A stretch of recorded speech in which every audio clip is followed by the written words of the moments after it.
It's time for the real Jonathan Smith Show. This is Indy Sports Ticket 1430 AM, 93.9 HD2, and always on the free Indy Sports Ticket app. What's going on? It's the real Jonathan Smith Show here on Indy's Sports Ticket. Let me just do yourself a favor. Head over to YouTube, search for Indy Sports Ticket, watch the show today on YouTube because that chat is going to be fired up all day long, and it's going to be great because, the show's going to be great. Yesterday was not. Colts lose to the Broncos 31-13, and only a way that the Indianapolis Colts could.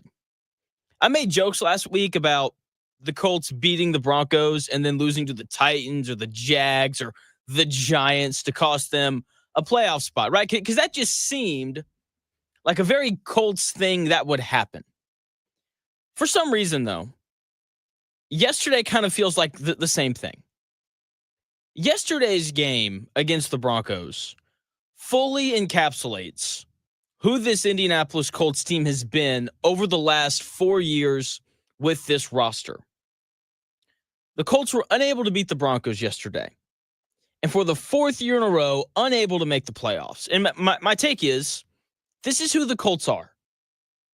The Indianapolis Colts are very simply a team that squanders opportunities despite being given every advantage. We've seen it for the last 4 years. They're a trust fund kid that can't hold a job and blew all the money that their daddy gave them on stupid things like players that are nice to the media, nachos and pizza to watch Quiddy Pay highlights, and re-signing the same average players that they try to tell us are great every single year. The Colts have simply just squandered opportunities over the last 4 years. Okay, this one just hurts the most because it was the most ridiculous of all the opportunities squandered. The Broncos turned the football over 3 times yesterday. Bo Nix threw 3 interceptions. The Colts could not have asked for a better performance from their defense. The defense finally showed up and did their job. They picked Bo Nix off 3 times. They held the Broncos offense to less than 200 yards of total offense. Gus Bradley and his defense finally showed up. They finally did their job. But Shane Steichen, Anthony Richardson, and Jonathan Taylor and the rest of this Colts offense squandered that opportunity. Here's Shane Steichen after the game talking about just the sloppiness and the missed opportunities that the Colts had yesterday. Speaking of the game, thought we got off to a good start.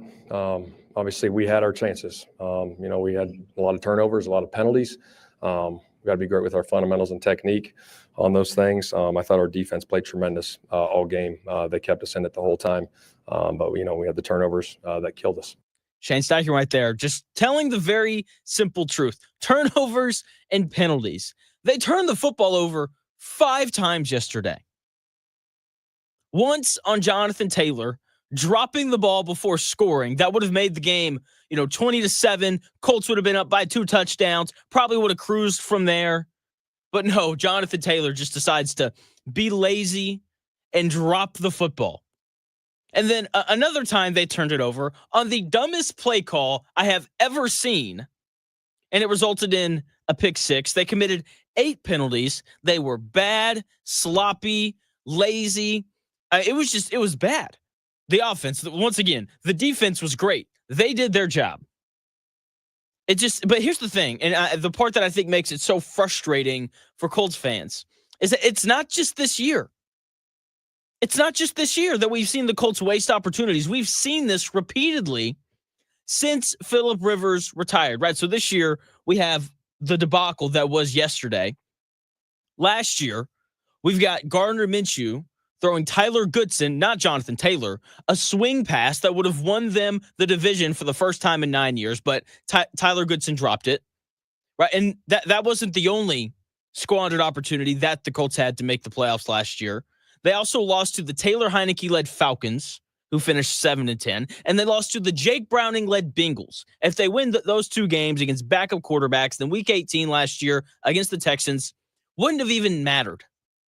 In 2022, they missed an opportunity to behave like a real football team, right? They fire Reich, and instead of bringing in a real interim coach to give them an opportunity to actually evaluate talent. Instead, they bring in Jeff Saturday, an ESPN talking head high school football coach and former center, to do the job. In 2021, they had an opportunity to make the playoffs. But instead, they lost on the road to the 3-14 Jacksonville Jaguars, and they missed the playoffs because of it. Year after year after year, we just see them squander opportunities to make the playoffs. At this point, this is just who they are. They're a team that, for whatever reason, doesn't capitalize on opportunities given to them. We're going to look back on this year, and we're going to remember the Jonathan Taylor fumble that completely turned the momentum in that game. We're going to remember the double pass to A.D. Mitchell that got picked off and returned for a touchdown that put the final dagger in the Colts' chest. But here's the thing. Those aren't the only opportunities that the Colts missed this year.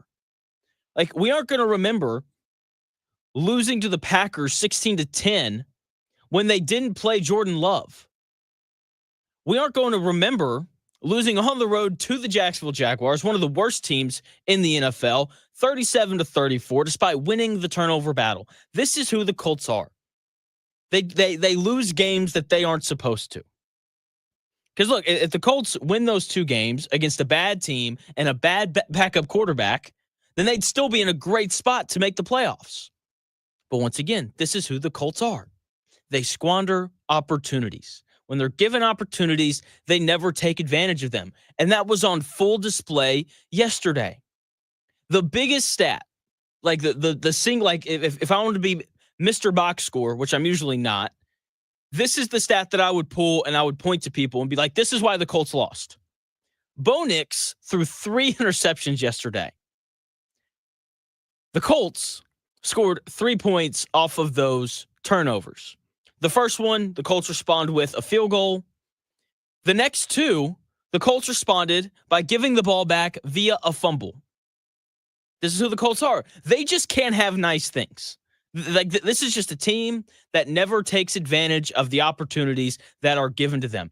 A good NFL team, the Bills, the Chiefs, the Lions, the Texans, whoever, a good NFL team would have blown the Broncos out yesterday. That is the reality of it. But the Colts simply are not a good team. And we should know that. We should, because this is the exact same Colts team that we've had for the last 4 years. The only difference is the quarterback who hasn't been good this year. And here's that quarterback who hasn't been good this year saying complete and total nonsense after the game. Credit to them, for playing good ball, but they didn't really do anything, to make it difficult. Honestly, they just played a great game. Whenever they had opportunity to make plays, they did so. And whenever we had opportunity to make plays, we created, penalties for ourselves and put ourselves behind the stick. And we was also playing behind the play clock a little bit. So they didn't really do anything to make it difficult. No, they just played a good game. Anthony Richardson right there saying that the Broncos didn't do anything to make stuff difficult on him. Really, Anthony? The Broncos didn't do anything to make playing football hard yesterday. You didn't score in the second half. Anthony Richardson was 17 of 38 throwing the football. He threw 2 interceptions. What do you mean the Broncos didn't do anything to make stuff difficult? What, things were easy and you were that bad? Like, just be honest. Just be like, you know what? I didn't play well. Just say that, please, and then move on, because that is the truth. No one on this Colts offense played well yesterday. The offensive line didn't block super great. Jonathan Taylor had the fumble. Anthony Richardson threw not 1 but 2 interceptions. The Colts' offensive miscues and turnovers are why the Colts lost the game. Okay? So clearly the Broncos did something to make it difficult, considering the fact that they forced 5 turnovers. I'm annoyed at the stupidity of that comment from Anthony Richardson. But Anthony Richardson is not why the Colts lost yesterday. The Colts lost because of Shane Steichen and Jonathan Taylor's mistakes. Look, when you turn the ball over 5 times, I don't care who your quarterback is, you're probably not going to win. And yes, Anthony Richardson threw not one, but 2 interceptions. But he didn't drop the ball at the goal line like Jonathan Taylor did. He didn't fumble the ball the way that Michael Pittman Jr. did. He didn't throw the interception on the double pass. He didn't call the double pass.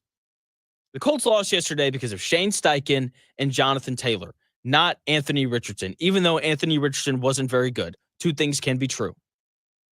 The second half, from the first possession on, was just an absolute debacle.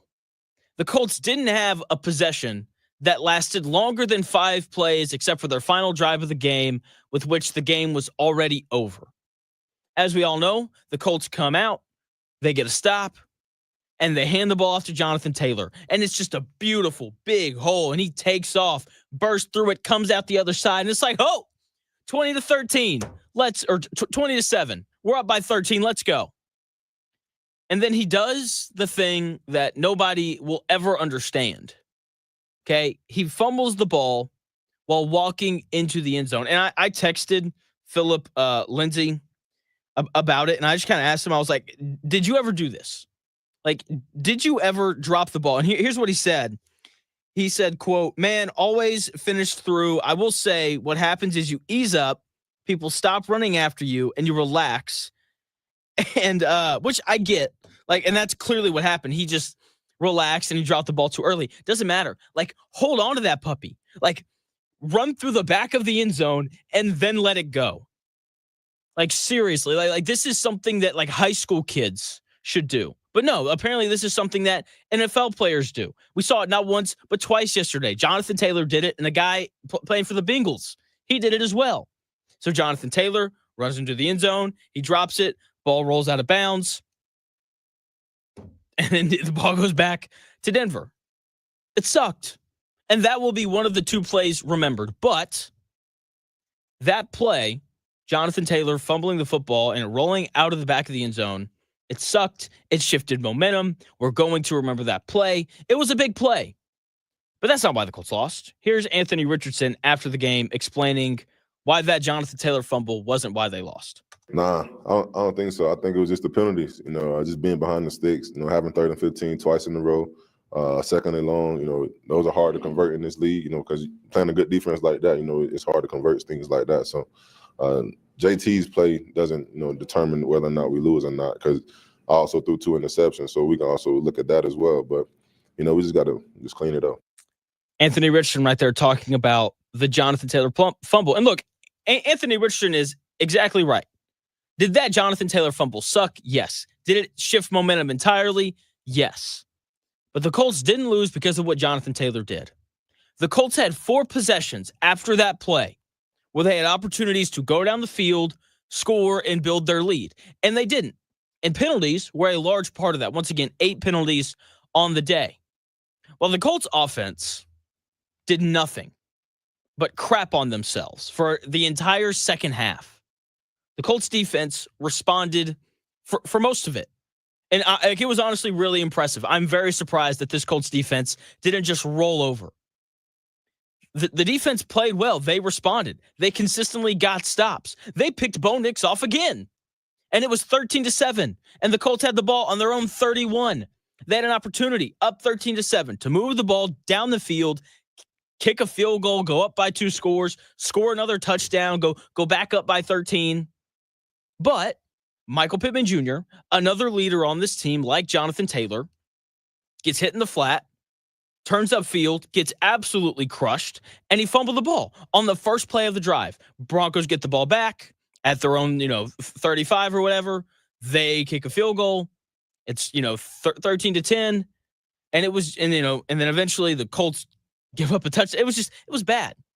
Okay. The special teams for the Colts was bad. That's why they gave up the next touchdown and, 5 turnovers. And then with the Colts being down 17-13, the Colts offense actually had life. Like, Anthony Richardson hits Kylan Granson for a 14-yard completion. And then they throw the football again, and the Broncos get flagged for defensive pass interference, and the Colts pick up another 13 yards. And then they turn around and they hand it off, and Jonathan Taylor churns out 4 yards. They were at midfield, down by 4. Things were going well. They were moving the football. And then Shane Steichen did the unthinkable. He calls that double pass, and here he is after the game trying to explain why he called it. Well, we repped that play all week, and it was great. It looked great all week, and we've had it up, and it was good in practice. He was through it great. Obviously, he's thrown, double passes before that he's had success with, and that one didn't work out. Ideally, right there, so he just get a turn field and just make. Yeah, maybe he didn't see the guy, to be completely honest. Obviously, they blitzed the corner, and then 15 kind of snipped it out, and then saw maybe Anthony rolling out, and came back and made a play on it. Is he taught that if they read that? Yeah, I don't think he saw the guy, to be completely honest. But yeah, if he didn't have it, throw it away. Shane Steichen right there explaining the double pass debacle. I mean, just absolutely brutal. He calls the double pass. They throw it to A.D. Mitchell, a player who's done nothing but disappoint us this year. He throws it back. Linebacker for the Broncos makes a good play on to his credit, and that was it. That was the dagger. There was no way the Colts were coming back to win that game being down 11. And the most frustrating part of this is Shane Steichen did not learn his lesson. Last year, big spot, game on the line against the Houston Texans, a chance to win the division. And he calls a swing pass to Tyler Goodson, who drops it, and the Colts lose. Players, not plays. That is always the most important thing. And here are the Colts moving the football. First and foremost, I don't know why you call a trick play when you're finally moving the ball. We can talk about that later. But to involve A.D. Mitchell, of all people, in the play doesn't make any sort of sense. The Colts are finally moving the football. It should have been a heavy dose of Anthony Richardson, Jonathan Taylor, and Michael Pittman Jr. and Josh Downs, because those are the 4 best players on this Colts offense. It should have been a heavy dose of those 4 guys because that was a gotta-have-it drive. But no, we're going to call a double pass and have Adonai Mitchell, a rookie who's logged DNPs this year. We're going to let him have the fate of the game in his hands, and he made a mistake, and that was it. And I'm not even going to hold Adonai Mitchell responsible for this. Shane Steichen called the play. This is 2 years in a row of terrible play calls with the wrong players at the end of games that are highly important. And it's frustrating, beyond frustrating. I got to go to break because Zach Hicks is set to join me at 10:20. We're going to continue talking about the Colts and just how horrific they've been when we come back here in about 3 minutes.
The best takes, stories, and entertainment. It's The Real Jonathan Smith Show on Indy Sports Ticket, 1430 AM and 99.5 HD2. What's going on? The Real Jonathan Smith Show here on Indy's Sports Ticket. Hopefully you're having a better day so far than you did yesterday. Usually I have Zach Hicks on Tuesdays, but after what happened yesterday, we had to move that up. Zach, what's going on, man?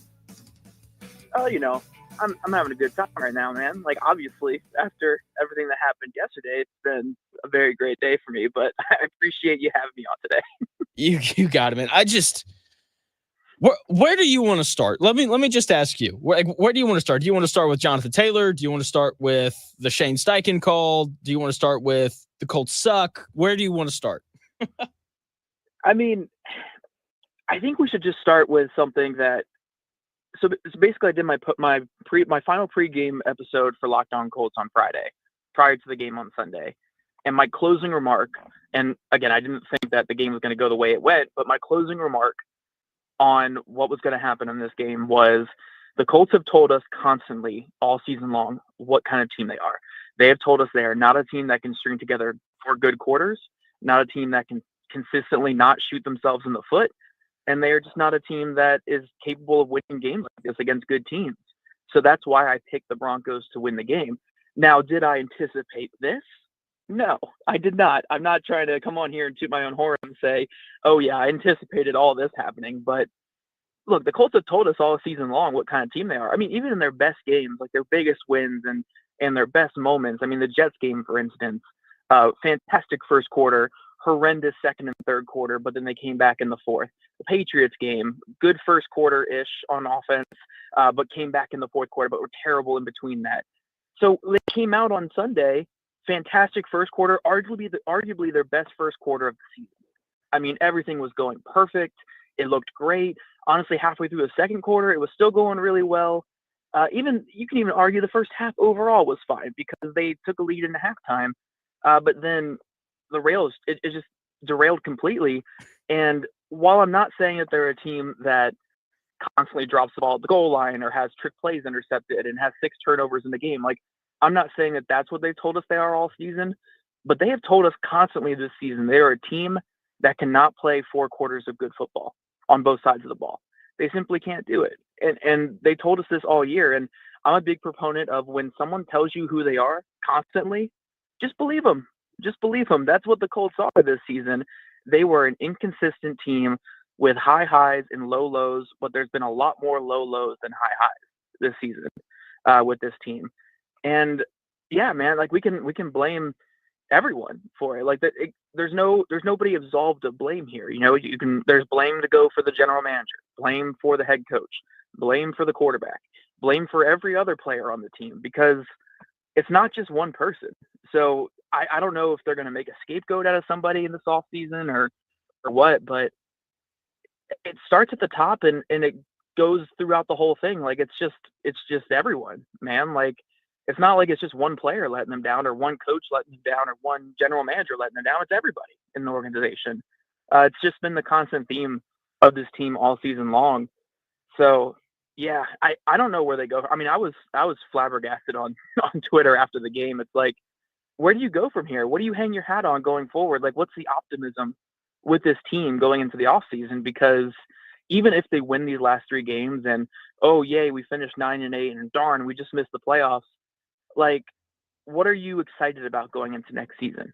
Unless Richardson throws for 500 yards and 10 touchdowns a game, these final 3 games, which I don't think is going to happen. Like, what are you excited about? I don't know. I don't know, man. So maybe this is like too much of an emotional response or something, but like, I feel like a lot of Colts fans can share this sentiment where it's like, I don't know where this team goes from here. And I mean, unless you're blowing it all up, which we don't think is going to happen. So I don't know, man. It's bad right now. Joined by Zach Hicks of Locked On Colts. You can follow him on Twitter at Zach Hicks 2. See, my opening remarks were pretty similar. Like the Colts have told us who they are really over the last 4 years with essentially the same roster. Like this is just a team that doesn't capitalize on opportunities, especially when it comes to making the playoffs. You go back to 2021, they can't win on the road in Jacksonville, a team that finished 3-14. You go back to last year, They lose to the Taylor Heineke-led Falcons. They lose to the Jake Browning-led Bengals. And then we all remember the missed swing pass to Tyler Goodson. Like, this is just who the Colts have been the last 4 years with predominantly the same roster. Like, they just don't capitalize on opportunities. And yesterday, they have a chance to go up 20-7, and Jonathan Taylor drops the ball. They're moving the ball finally in the fourth quarter, and then Shane Steichen's like, I have a brilliant idea. Let's call a double pass involving Adonai Mitchell. And, that didn't go well. And then that was it. Like, that to me is just who this Colts team is. They just don't capitalize on opportunities. And very quickly, I do want to be somewhat positive. Gus Bradley was great yesterday. How about that? Dude, okay. So when we're going to talk about Gus Bradley here, here's my thing, man. I said this on the podcast last night in the reaction. Like, we can talk positive about Gus Bradley here in his good game. And I'm not saying like he's done enough this season to keep his job or anything, but when it mattered most, his unit came out and played well. I mean, they didn't even allow 200 yards of offense to the Broncos, and they had 3 turnovers. And the run defense was fantastic for the first time all year. Like, this was arguably the best Gus Bradley called game and defensive performance we've seen under him in his entire time with the Colts. So he brought it in a must-win game. He brought it, but it still resulted in 18 points. Like, and my overall point with this is, like, I think we can all agree that the most likely scapegoat after this season is going to be Gus Bradley. He's the most easy part to take out of this equation, but still keep everything going. Like, I don't know if they're going to move off Ballard or Steichen or Richardson this offseason, but it's probably likely they move off Gus Bradley. But they're not going to be able to convince me of anything if they tell me that that's the move that needed to be made and now everything's okay. I don't know about all you guys listening or not too. Like, you can't sell me on that. You really can't. There's nothing you can do or say that sells me on everything being okay if you move off Gus Bradley, because when the season needed it the most and they had a playoff type game this past weekend, which coach got his unit to play and which unit really stood up? It was his defense. And honestly, the defense has more excuses than the offense. The defense is still rolling out a waiver wire cornerback, a former 7th round corner. Those are 2 starting corners. Linebackers, linebackers have been here for a while, but those aren't guys that were invested with high picks or anything either. Those were day 3 guys that had to develop into starters. Safeties is like this is not a super talented defense, but when it mattered the most, he got the most out of those guys, and they played a fantastic football game. So, yeah, like, sure, I'm not saying Gus Bradley has done enough this year to deserve to keep his job, but when the team is looking for scapegoats after the season and he likely becomes the scapegoat, there's nothing they can do or say that convinces me that's the right option. It's just him and that's it, because he got his guys to play in the biggest game of the year when nobody else showed up. So, yeah, hats off to Gus Bradley, man. I think he's done a fine job this season. Yes, it's been very volatile and some highs and lows and some bad moments for sure. But given the talent he's had to work with on defense this season, I think Gus Bradley's been perfectly fine for the Colts. Yeah, he's like you said, there's a lack of talent, which then again, I would argue there's a lack of talent everywhere on the roster. Yeah. And speaking of talent, does it bother you that we're paying Jonathan Taylor 8 figures a year to fumble the ball at the goal line? I mean, we can talk about a lot of contracts on this team right now. And again, maybe I'm just going scorched earth because there's a big emotional response to losing this game the way that we did. But when you look at this Colts team right now, there's 2 star players, right? Your 2 star players are your left guard and your 30-year-old defensive tackle who missed a good chunk of the season with an injury. Those are your star players. I think guys like Kenny and Grover and even Taylor and Pittman are fine players, but you're paying those guys like stars. You were paying those guys to be your star impact players. And aside from like Nelson and Buckner, which of those guys consistently show up as stars? Look at the game on Sunday.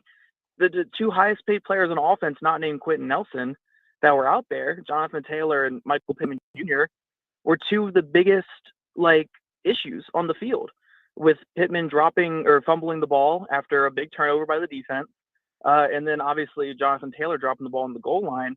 Like, those are your two team captains, veterans, star players, your biggest voices in the locker room, and they let your team down on the biggest stage.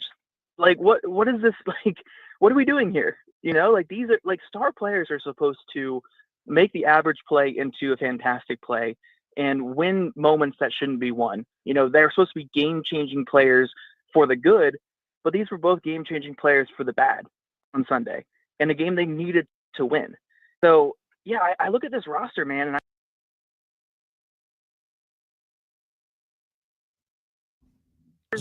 and it's not like they have a ton of cap space, you know, like, because they're paying these adequate players. So, man, it's such a letdown from those guys, from Taylor, from Pittman, from other guys. I mean, it's just, you're getting paid big money to make plays, and they let the team down big time. They did. Joined by Zach Hicks of Locked On Colts. You can follow him on Twitter at Zach Hicks2. So let's talk about the double pass yesterday, and then we can kind of talk about the future. Here was the thing that really bothered me. I felt like Shane Steichen did not learn from his mistake last year.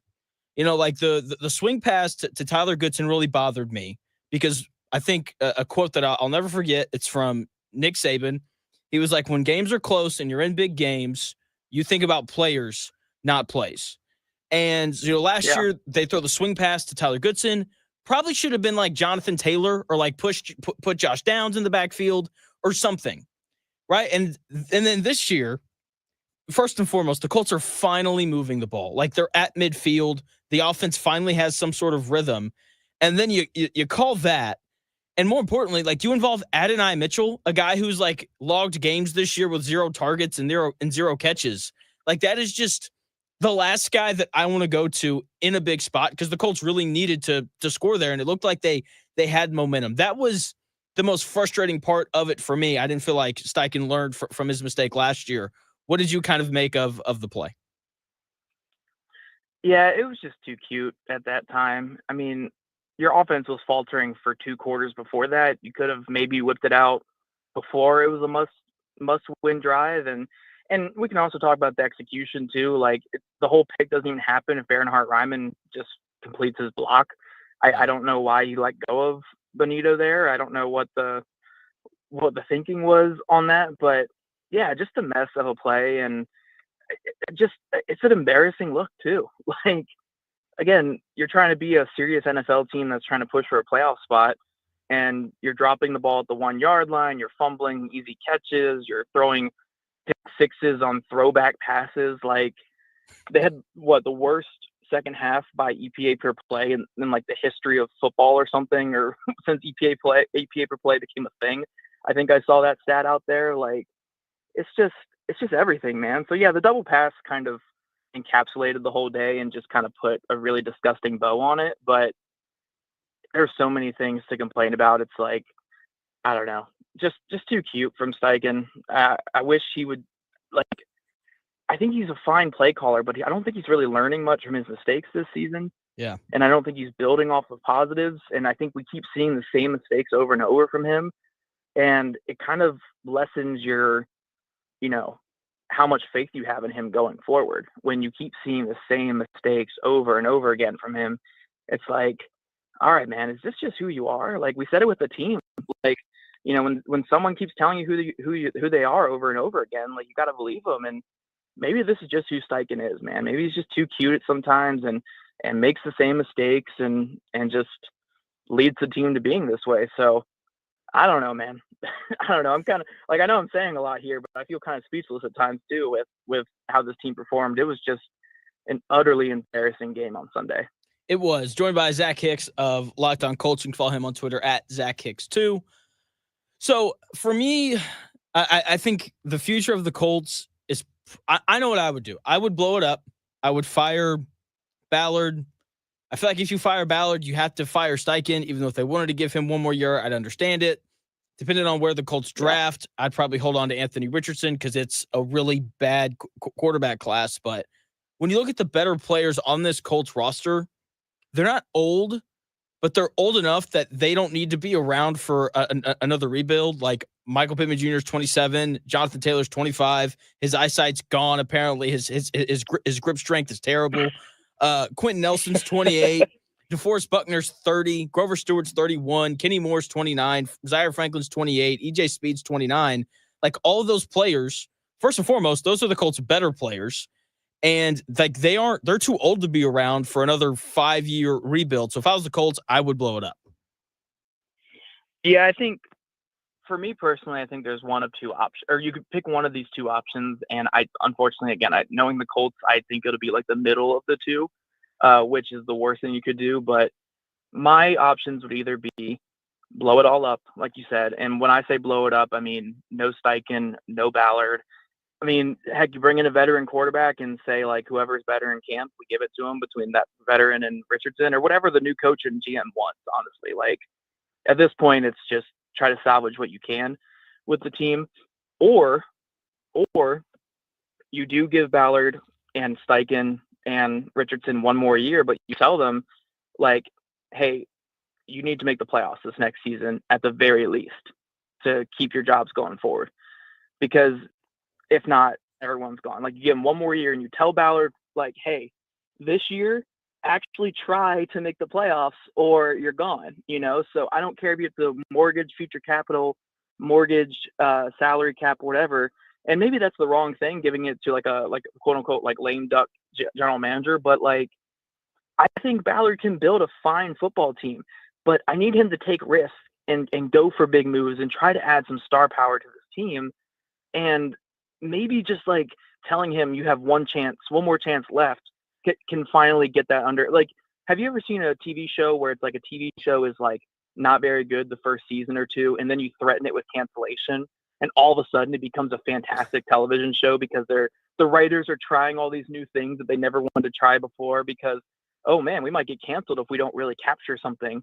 So we really have to just go, you know, balls to the wall sort of with this kind of thing. So maybe that's what Ballard needs. You need to threaten him with cancellation so he can, you know, get something going. But I don't think you can just toe the company line like they've been the past 4 years. I think that's the one thing you certainly can't do, because I'm telling you right now, I'm going to lose my mind if Chris Ballard comes out here in 3-4 weeks and says, you know, we're close. One more step from Anthony Richardson and a new defensive coordinator in here. And you know what? I think we're building something really good. We got some young guys who did some good things. Jalen Jones is good.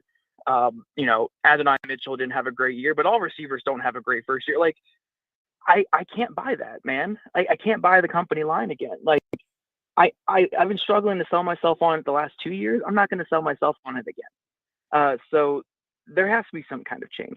And it can't even just be Ballard going up there like, yeah, it's on me. I got to be better. And that's it. Like, no, there needs to be some accountability. There needs to be some actual change going on, or this Colts team is going to be stuck in mediocrity forever. And I don't know when they're going to get out. So yeah, there needs to be some wholesale change this offseason. I don't know where it needs to be or how it needs to be done, but there needs to be something changed because, again, they haven't won a division title in 10 years. Ballard has made the playoffs, twice in 8 years. They have 4 straight years now missing the playoffs. Like, this is unacceptable. And when you keep bringing it all back and running it all back and just saying like, we're so close, you're accepting the mediocrity. You're accepting the standard that they're putting out there on Sundays. And you can't accept this. You simply can't accept this. It's not good enough.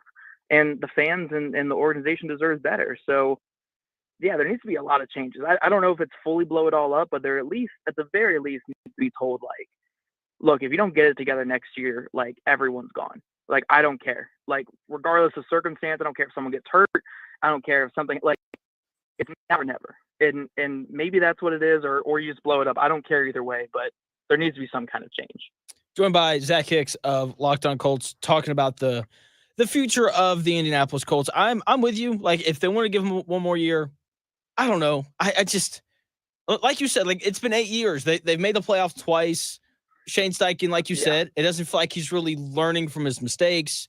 Anthony Richardson wasn't good again yesterday. I don't think he's why they lost, but I just, and here's my question. Like, how upset I know for me, I would be very upset if the Colts were like, let's ride this out one more year while I'm looking at the Titans, who benched Will Levis yesterday in the third quarter for Mason Rudolph.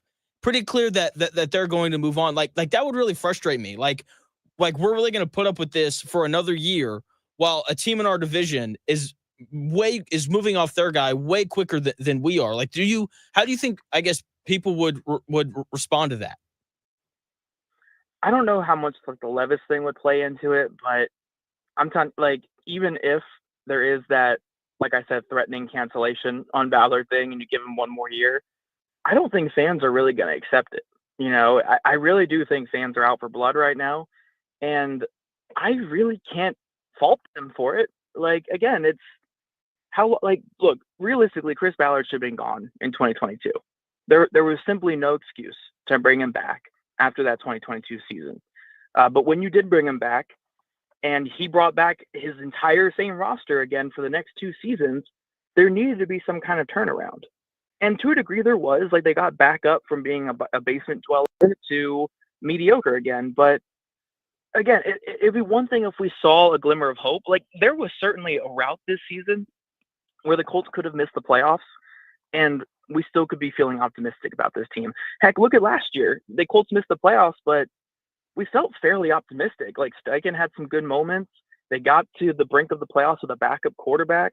Some young players on the roster played well. Like, it felt like a positive season, and there was reason for optimism. But this year, right now, you're looking at a team with a lot of players extended, and almost all those players on extended contracts either had letdown seasons or were hurt this year. Your head coach seems to have regressed.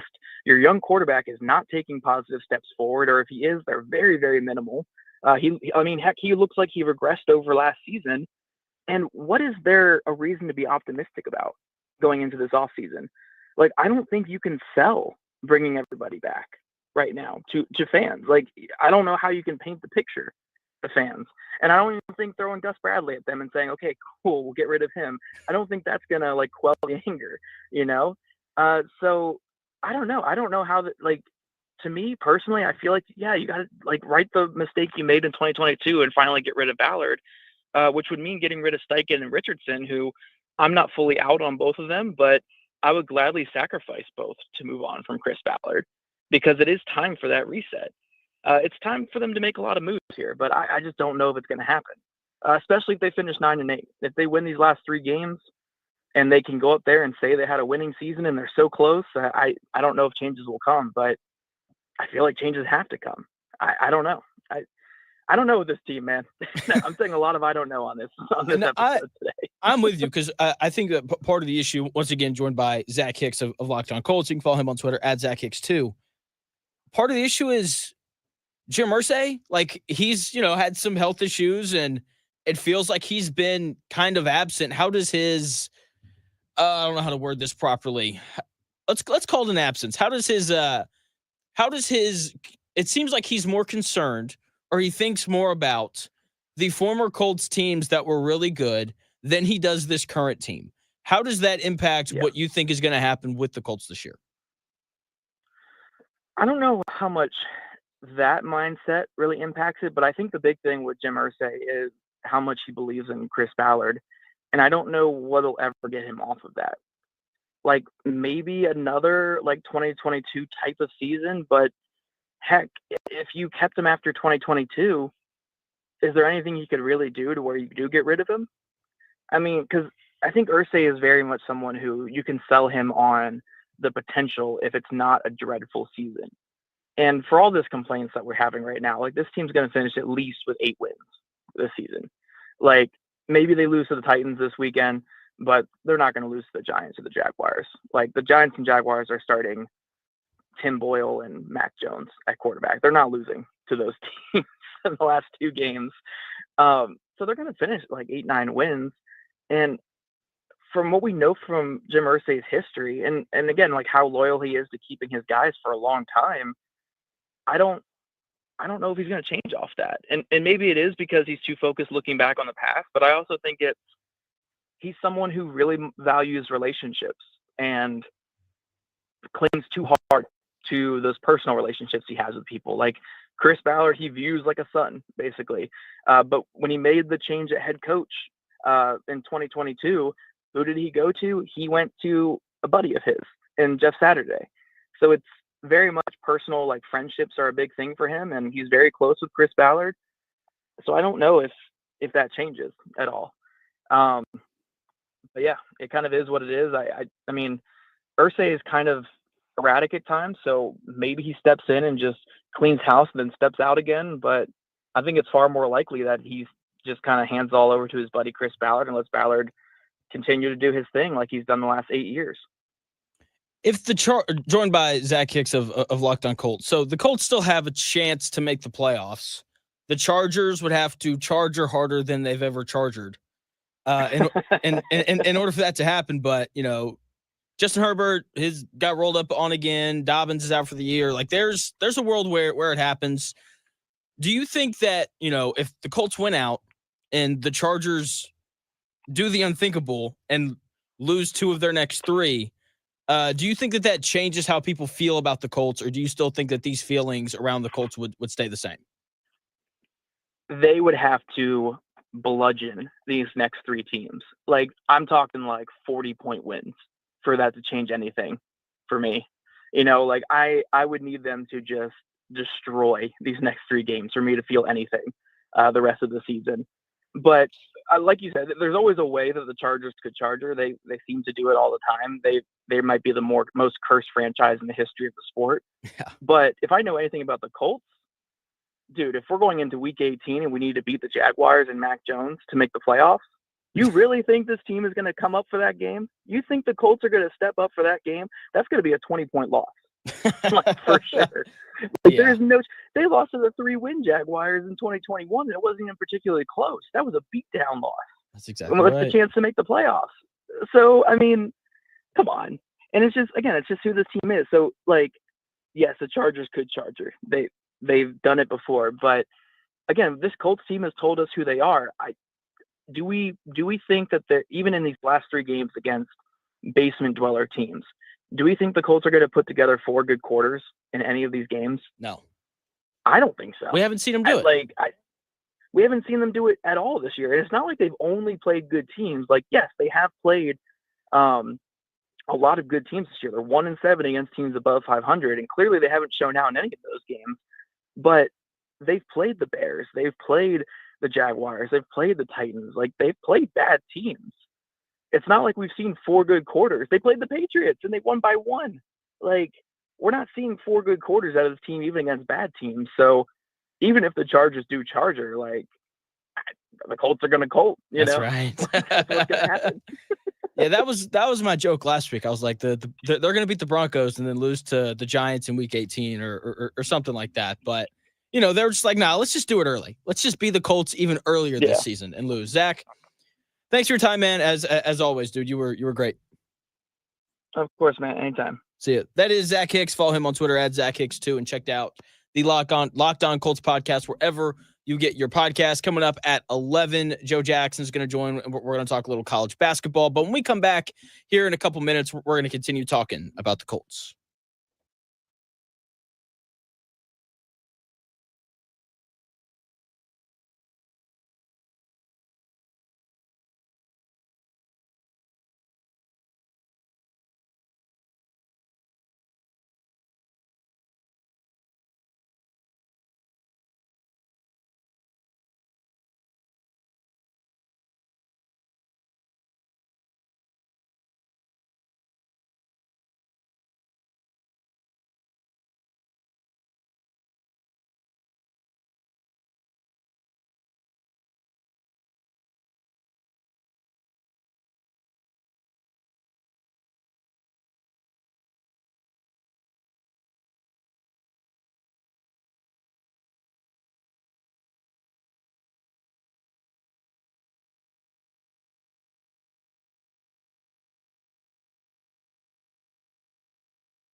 Unadulterated sports talk with unfiltered takes. It's the real Jonathan Smith Show on Indy Sports Ticket, 1430 AM and 99.5 HD2. What's going on? The real Jonathan Smith Show here on Indy's Sports Ticket. Oh my gosh, the Colts yesterday. I mean, it's not surprising. This is just who they are. They don't win games that they're supposed to. And like the weekend as a whole was terrible. Indiana loses Friday night. Purdue loses Saturday. Colts lose on Sunday. There's no Indiana football to save us, even though they're Friday night, they're going on the road to South Bend. Who knows how that's going to go? I don't even know what else to say about this Colts team. Like, fire Ballard, that has to happen. If he's not fired at the end of the year, I don't care if they go 9-8. Again, he still needs to be fired. Because, we can talk about the Colts as much as we want to and all the mistakes and dropping the ball and the double pass and all those things. But when you look at the history of Chris Ballard, his teams just aren't good.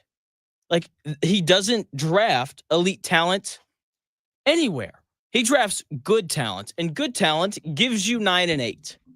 You need great. You need elite. You need top of the line. And the Colts simply do not have that. They haven't had it for the past 8 years.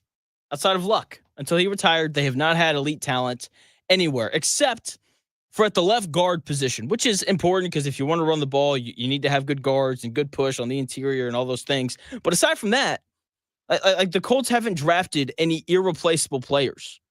Sure, they traded for DeForest Buckner. That's awesome. But there are multiple defensive tackles who are better than he is. There's a major lack of talent on this Indianapolis Colts roster, and we can talk about the coaching and all these other things, but ultimately the Colts aren't going to win football games.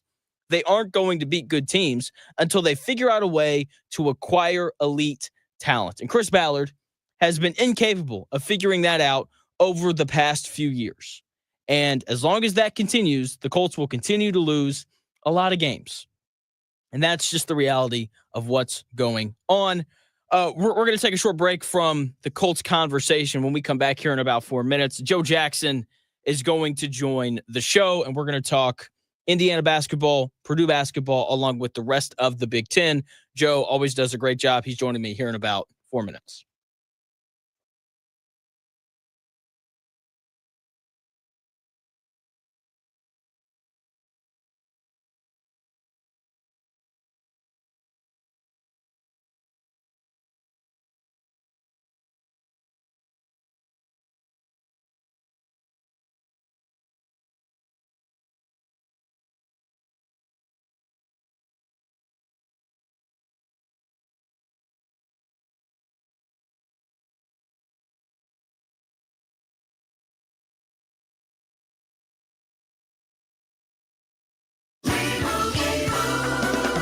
Doug. Limu wanted me to tell you to customize your car insurance and save hundreds with Liberty Mutual. He says because we all like to save a buck. No, okay, he said with the extra cash, you can lease a new truck. Wait, he said he went to middle school with geese and ducks? Actually, I think Limu just said squawk.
It's time for the real Jonathan Smith Show. This is Indy Sports Ticket 1430 AM, 93.9 HD2, and always on the free Indy Sports Ticket app. What's going on? It's the real Jonathan Smith Show here on Indy's Sports Ticket. I've talked a lot of Colts today, but we're going to take a break from that. Don't worry. We're going to come back to it at some point. But Joe Jackson, he joins me. He's got a YouTube channel called Feed the Post, where he does a great job covering Big Ten hoops. He's also got a Substack called Feed the Post, where he does a great job writing about Big Ten hoops. And he's also a host of the Boiler in the Stands podcast, all your stuff on Purdue. Joe, what's going on, man?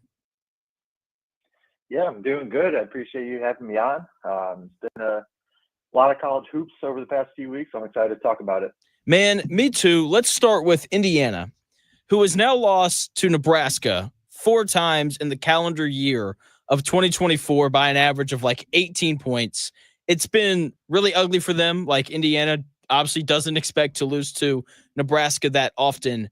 When I watched that game on Friday night, I think my biggest takeaway was Indiana didn't control pace. I think they're better when they play slow, and they took way too many threes. What were kind of your takeaways from that IU game?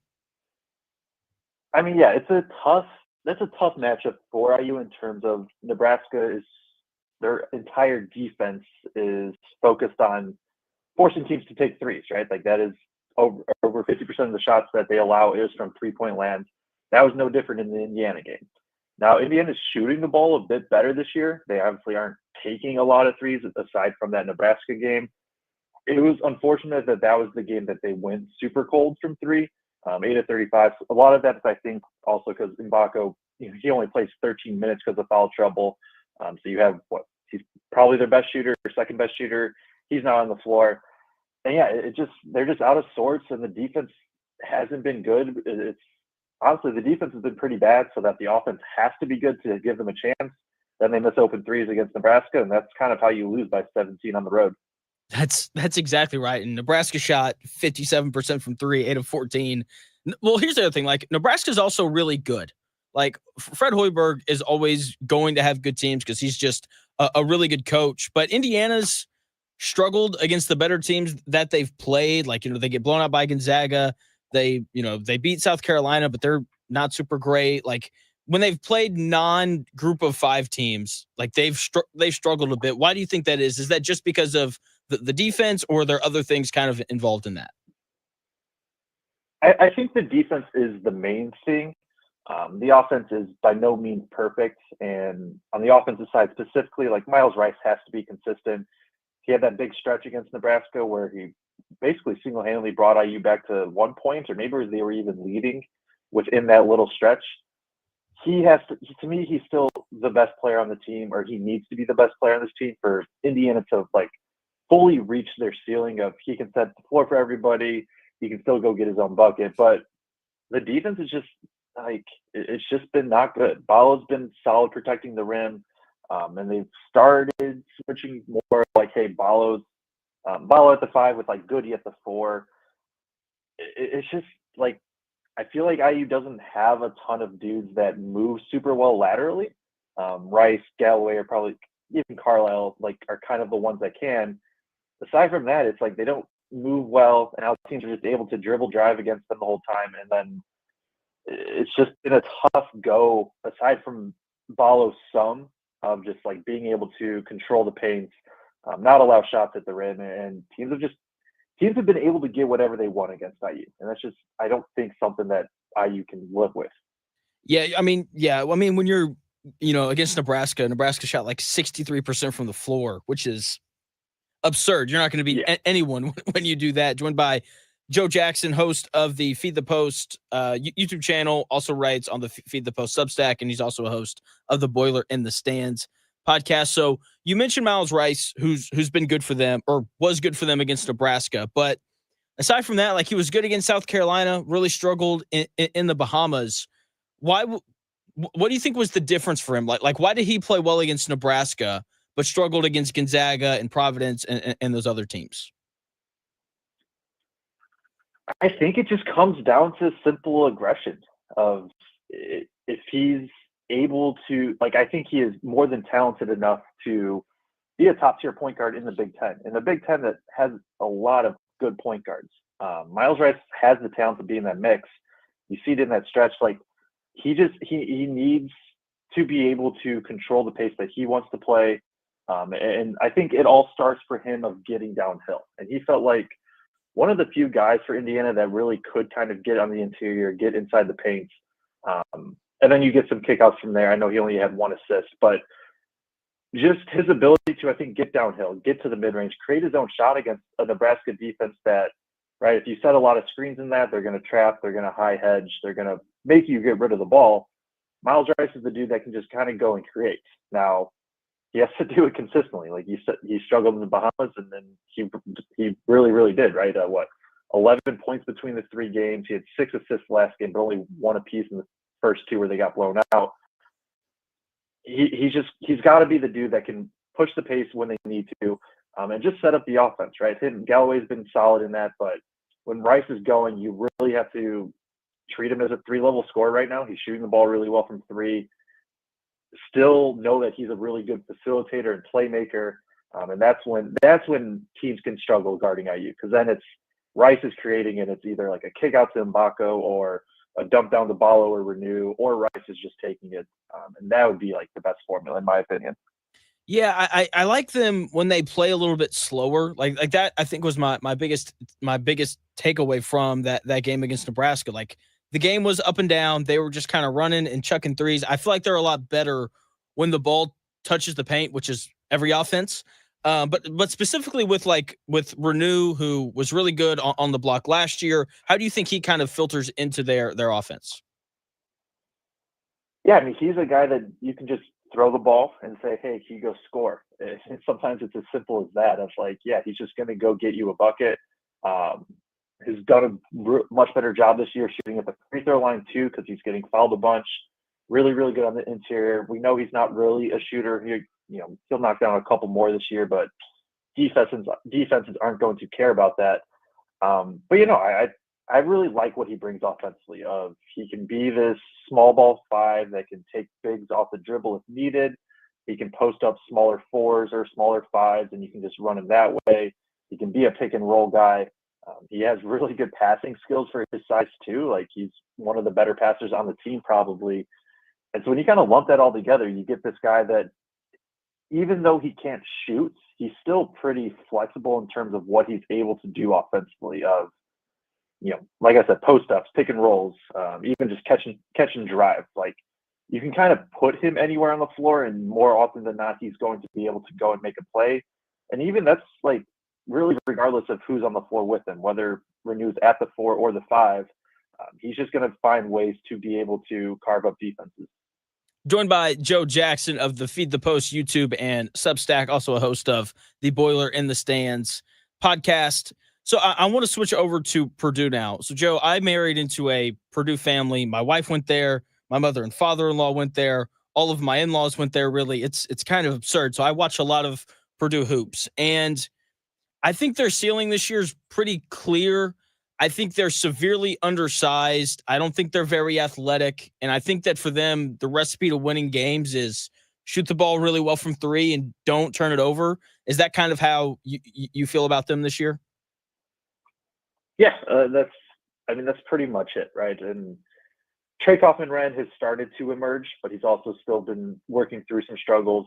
But when you have Trey Kaufman-Renn and you have Braden Smith, like, most games you're gonna have 2 of the best, 4 players, 3 players, something like that on the floor, and that's going to give you a chance in every game. But I mean, yes, you look through the 3 losses, and there's a pretty common theme within the 3 losses. It's that they didn't shoot lights out from 3, and they turned the ball over a bunch. There's obviously a little bit probably oversimplifying, but that's been the thing is this team that can get turned over. Braden's done a good job, except for this Texas A&M game, not turning the ball over. That was really uncharacteristic for him. But it's everybody else too. Like, TKR is starting to really get ripped, I think, down low on some of his dribble post-ups where he faces up.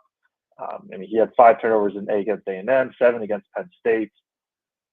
If they can take care of the ball, they're going to get a good look, whether it be a TKR post-up or Braden Smith pick and roll or a kick out. But you got to be able to take care of the ball to do that. Yeah, you're exactly right. They just, I don't know, like watching that game against A&M, they look really small. What have your thoughts been on Fletcher Lawyer this year? I mean, I think he's been solid, right? He's had so the Fletcher Lawyer thing is like he's going to have these random stretches where he just athletically is going to be overmatched. I mean, he's been in double figures scoring the ball every single game except for one, which was a bye game. He only played 23 minutes. He had a really good first half. The thing is that he's in the weird spot where, like, right, you're not just going to give him the ball and say, hey, go create something for me, like, especially against an A&M defense. And that first half, he really gets going. I think he had all 12 of his points in the first half. Second half, I think he only gets like 1 or 2 shot attempts, and A&M adjusted to be like, okay, we're just not really going to let you catch the ball, and if you can't catch the ball, like you're not going to be able to do anything. But no, I think he's been good. Like he's solidified himself as kind of that third option behind Braden Smith and TKR, and they need the consistency scoring from him that he's pretty much had this whole year. Joined by Joe Jackson of Feed the Post on YouTube and Substack, also one of the hosts of the Boiler in the Stands podcast. When it comes to Purdue, how, like we were talking about IU earlier, and you mentioned how Miles Rice is a guy who can just kind of go score whenever he needs to. I don't feel like Purdue really has that. Like I feel like for Braden Smith to be able to go score, he needs a ball screen or some sort of action to get him open. How much of a hindrance is that going to be for them going into Big Ten play? I mean, it definitely can be, especially where defenses really try to just get the ball out of Braden Smith's hands. It really turns into like this team, although they're not attempting an insane amount of threes, they are taking a lot of jumpers in general. And this is a team that's just going to kind of live and die by the jumper. The other common theme in the 3 losses, right, is like they miss a lot of open threes, and you don't have that guy of just go create a shot. TJ Cox, the freshman, he's starting to get more run. He's the guy that I don't know if you want to. I don't think you want to depend on a freshman to do this, but he is a guy that can go create a shot off the dribble. Generally, it's going to be a jumper, but he can still at least go do it. But yeah, I mean, it's Purdue is limited in what they can do offensively. The thing that works for them though is that they're very, very good at what they need to do. Whether it be it's going to be most plays categorized into probably 1 of 3 things: a TKR post up, a Braden Smith pick and roll, or somebody a catch and shoot 3. They're very, very good at those things, but if teams can start taking 1 or 2 of those away, like Texas A&M did, then things start getting really can get tough really quickly. So the Big Ten as a whole this year, I don't know. I feel like it's down a little bit. How deep do you think the Big Ten is? So the top ends of the Big Ten is not there, right? Where you look at SEC and it's just like the SEC is. I mean, the SEC is on a completely different level than every other conference right now. So much top end talent. They're still pretty deep. I think what the Big Ten brings is that like they don't maybe have that top end talent. I think UCLA and Oregon and Illinois could like potentially get into that conversation, but they are very deep in terms of like there's only 3 teams right now I would say for sure don't make the tournaments, and then there's a few that are going to definitely be on the outside looking in. I mean, you look at like KenPom, right? 14 of the 18 teams are in the top 60. A lot of them are sandwiched really, really close together. So like the positive from the Big Ten comes from like basically every single game this year is going to be a good quality like opponent and opportunity. Aside from, like I said, like probably 3 to 4 opponents. This is going to be another grind of a schedule for Big Ten teams, but even the teams like Northwestern and Iowa, teams like that maybe didn't have like the most stellar non-conference, they have the talent to still probably get 11, 12 Big Ten wins. And like if they do that, that probably means they're dancing. Fair enough. Joined by Joe Jackson of Feed the Post on YouTube and Substack, also the host of the Boiler in the Stands podcast. So it's early. I haven't watched a ton of Big Ten hoops. Like I haven't seen much of Oregon or UCLA, but I've seen enough of Michigan to know that they're really good. I think they're the best team in the Big Ten. Is that kind of how you feel about Michigan and Dusty May, or is there another team that you like a little bit more? I think for me right now, I'm still bought in on UCLA. Is who I picked preseason. They had their second game of the year, I think it was. Second game of the year, they looked atrocious against New Mexico. And my hope was just kind of like, okay, one-off game, they'll be fine. Get the big-time win at Oregon. They just grinded out a win against Arizona. But what I will say is, like, I think there's probably, in my head, 7 teams right now that if you wanted to make the argument for that they're the best team in the Big Ten, I don't think it's, like, unreasonable. Like, Michigan is within that, and they're somewhere in that top tier to me of, like, yeah, this is absolutely a team that can win the Big Ten. I don't know if it's fun. I don't know if it'll be annoying. I don't know what it'll be. But the thing with the Big Ten is, like, there are just so many teams that can win it, I think, this year. Like, truthfully, 7 to 8 teams that come to my mind of, like, oh, yeah, if they win the Big Ten, it doesn't actually surprise me that much. So Purdue's probably on that list. Is IU? Not at the moment, no. They were preseason for me. I think they still have, like, the talent to get there. I think they're just at a little bit more of an uphill climb than the teams kind of in that tier. So for Indiana, is it a defense thing? Like you just need to see them defend, and then you'll feel like they could potentially win the Big Ten, or is there something more to it than just that? The defense taking a step would be good because, like, the offense hasn't been amazing, but it hasn't been, like, terrible to me. For the most part, obviously they shoot poorly against Nebraska, but if the defense can become solid, like, they have the talent, right? Umar Bala, Miles Rice, Malik Renew, Mbako, like, we can go up and down the roster and be like, okay, that's a very good player. Just kind of has to all fit together, and just the consistency has to be there. They have a solid stretch coming up where hopefully things can start turning around for them, but it's going to take a little bit. I think Woodson's going to have to be a little bit more flexible too, of just, like, he's starting to do it of playing less two bigs, playing more space, adjusting the defense a little bit to not just get completely beat off the dribble. Joined by Joe Jackson of the Feed the Post on YouTube and Substack, also a host of Boiler in the Stands. Last question for you, Joe, and I will let you go. Luke Goody, he's gotten off to a rough start shooting the ball. Why do you think that is, and how important is his ability to shoot the ball? Like, how important is that for Indiana this year? Yeah, I mean, it's super important.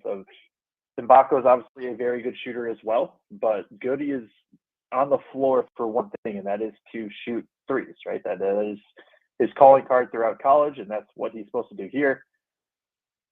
I think it might just be as simple as he's missing open looks. He's starting, like, maybe that early stretch he struggled a bit just with kind of wonky playing time of not getting really a lot of minutes in a row. But I mean, the last handful of games, he's getting anywhere from 17 to he played 27 against Nebraska. Like you know, a lot of things. I think it's you're going deep of, like, oh, this is why this team's struggling, or they're missing shots, or this or this. I think it's quite simply he's just missing open looks, and I expect those to fall for him going forward. But it's been tough that they haven't been falling for the Hoosiers. It really has been, especially when you tweet out, anyone have any good spots to go hunting this weekend? Because, I mean, you know, like, if you tweet that and then you go 3 of 10 from 3, I feel like people have, like, kind of a right to be upset of, like, oh, like, you can go hunting, but, like, you can't shoot the ball well. Like, why weren't you in the gym? Does stuff like that bother you? Not for the most part, no. I'm sure there are cases where it is, and I didn't see that one specifically, so I don't know. But I think in general, no, because I trust, especially like a guy like Luke Goody. Like, I from what I understand, he's a hard worker. He's in the gym. Maybe certain players around the conference, it would be a little bit different, but I guess I'll say it's just case by case. Yeah, that's fair. He seems like a nice guy. He's just, and look, I mean, he shot 42% from 3 at Illinois last year. I'm kind of with you. I just kind of expect for him to eventually start making shots because, like you said, I mean, he got several good ones against Nebraska, started 2 of 2, and then just kind of went cold from there. But we'll see. Hopefully he turns it around. Joe, thanks for your time, man. Yeah, appreciate you having me on. See you. That is Joe Jackson. You can check out his YouTube page, Feed the Post, and his Substack, Feed the Post. He's also a host of the Boiler in the Stands podcast. We come back here in about 4 minutes or so. Enough of this basketball stuff. We have more Colts stuff to get to. I'm going to talk about the future of the Colts when we come back here in about 4 minutes.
Often imitated, never duplicated. The Real Jonathan Smith Show. This is Indy Sports Ticket 1430 AM, 93.9 HD2, and always on the free Indy Sports Ticket app. What's going on? The Real Jonathan Smith Show here on Indy's Sports Tickets. Hopefully you guys are having a better Monday than you did yesterday. The Indianapolis Colts getting blown out 31-13 by the Denver Broncos. Purdue losing Saturday. IU losing Friday. Just a losing trifecta this weekend. We didn't have the Indiana football Hoosiers to save us, sadly. And so now today we get to just sit around and talk about the Colts and where do they go from here? Another season where they're probably going to finish 9-8. They have 3 games left. There are scenarios where they can make the playoffs. But first and foremost, they have to win out, which is very possible. They get the Titans at home this week, and then the Jaguars at home next week. And then they go to the New York Football Giants to close out their season. 3 games that should be pretty easy to win. Okay? And then if they do that, it is then required for them to get a ton of help. The Broncos would have to beat the Chargers on Thursday. Then the Chargers would have to lose to either the Raiders or the Patriots in order for the Colts to get in. So there is still a chance, but that chance is not great. It's pretty slim. It's slim pickings for the Colts. They have, it's not great. They are more than likely not going to make the playoffs. The best thing that they have going for them is that they need the Chargers to lose. And, the Chargers could charger. They've done it before. That's just kind of what they do. Justin Herbert's hurt. J.K. Dobbins is out for the year. They looked really bad against the Buccaneers, who aren't very good. So there's a chance, once again, the Colts need a lot of help, and they also have to win out. And let's just be honest. We know who this Colts team is. They're probably going to lose to the Titans, Jaguars, or Giants. One of those 3 things is probably going to happen. We'll see. But the future of the Colts is now in question. Where does a team with a questionable young quarterback, questionable young head coach, and a bad general manager, and an owner that cares more about his previous teams than he does his current team go from here? Where do they proceed from this never-ending revolving door of mediocrity? I know what I would do. I would fire Chris Ballard because they haven't won the division in the 8 years that he's been here. Haven't won the division in a decade. They haven't made the playoffs in the last 4 years, if they wind up not making it this year. They've won 1 playoff game during Chris Ballard's tenure, and that was 6 years ago. I would tell you what Chris Ballard's tenure has been here, but you already know what his tenure's been here. He himself knows. He talked about it last year, and we're probably going to hear him say something similar to what he said last year in about a month. Here's what Chris Ballard said at the end of last year. Just get back started. Thank y'all. Look, I failed. I'm not going to sit up here and make excuses. Failed a lot of people. Highly disappointed, about where we're at, how the season went. Chris Ballard last year. We're probably going to hear something pretty similar to that this year, followed by, guys, we went 9-8 again. We're close. We're so close. We just keep going 9-8, but for some reason we can't get over the hump. That's what we're going to hear. We're going to hear it here in like a month, okay? And the truth is with Chris Ballard, he's done nothing but fail since he showed up. He's been an average drafter. He's hired bad coaches. He's the Dabo Swinney of the NFL, the way he ignores free agency. And he hasn't won. Look, Bill Belichick was terrible in free agency. Bill Belichick didn't draft very well, but it didn't matter because he won a lot of football games. And that's the thing with Chris Ballard. If he just found a way to win, if he found a way to win the worst division in the NFL, then people would not care about the lack of draft success and the constant hiring of bad coaches or the constant ignoring of free agency. If he just could win 10 games, if he could build a roster that could win 10 games, then people would not care. Here's the truth when it comes to the Indianapolis Colts and the NFL. Everything starts at the top, right? This is the NFL, Major League Baseball, and the National Hockey League, the NBA. Everything starts at the top. And when you look at the top of this Colts organization, it is not good. Jim Irsay's absent, to say the least. Then we know Chris Ballard's resume and how awful it is. If I was the Colts, I would blow it up. I would fire Chris Ballard today. I would fire Shane Steichen because whatever general manager you bring in, you want them to hire their guy. Okay? So fire Shane Steichen And then look, the Colts are probably going to have like the 15th pick in the draft this year. I wouldn't draft a new quarterback because of that. Like, go get Sam Darnold or whatever. Do something like that. Look, I like Anthony Richardson. I think he's shown some good things this year, but he hasn't shown enough to justify being the quarterback for the next head coach and general manager that show up. The Colts need a complete and total reset. Okay, they are not one or two pieces away from competing for Super Bowls. They are not Anthony Richardson taking another step away for competing for Super Bowls. Like, they are simply not close at all. Okay, this entire roster needs to be revamped. Their best players on this roster are all older. Okay, 28 in the NFL is old. Deebo Samuel looks old for the 49ers, and he's 28 years old. Okay, 28 is NFL old, and their best players are at or around that age. Michael Pittman Jr. is 27. He'll be 28 next year. Jonathan Taylor's 25. His eyesight and grip strength are already going. Quentin Nelson's 28. DeForest Buckner's 30. Grover Stewart's 31. Kenny Moore's 29. Zaire Franklin's 28. And EJ Speed's 29. The best players on this Colts roster are all older. And they don't have enough juice left to stick around for another 5-year rebuild, because that's probably what we're looking at with the Colts. Okay, because look, I'm telling you right now, I would fire everybody, bring in someone new. I don't care who it is. I would suck next year, draft Arch Manning or whoever winds up being the number one quarterback from that class. It's supposed to be significantly better than what we're going to get this year, where it's like Shadur Sanders and Cam Ward, and that's really it. Okay, plus, this is the best time to reset. This is the best time for the Colts to reset their roster, and I don't think that there's much of a question.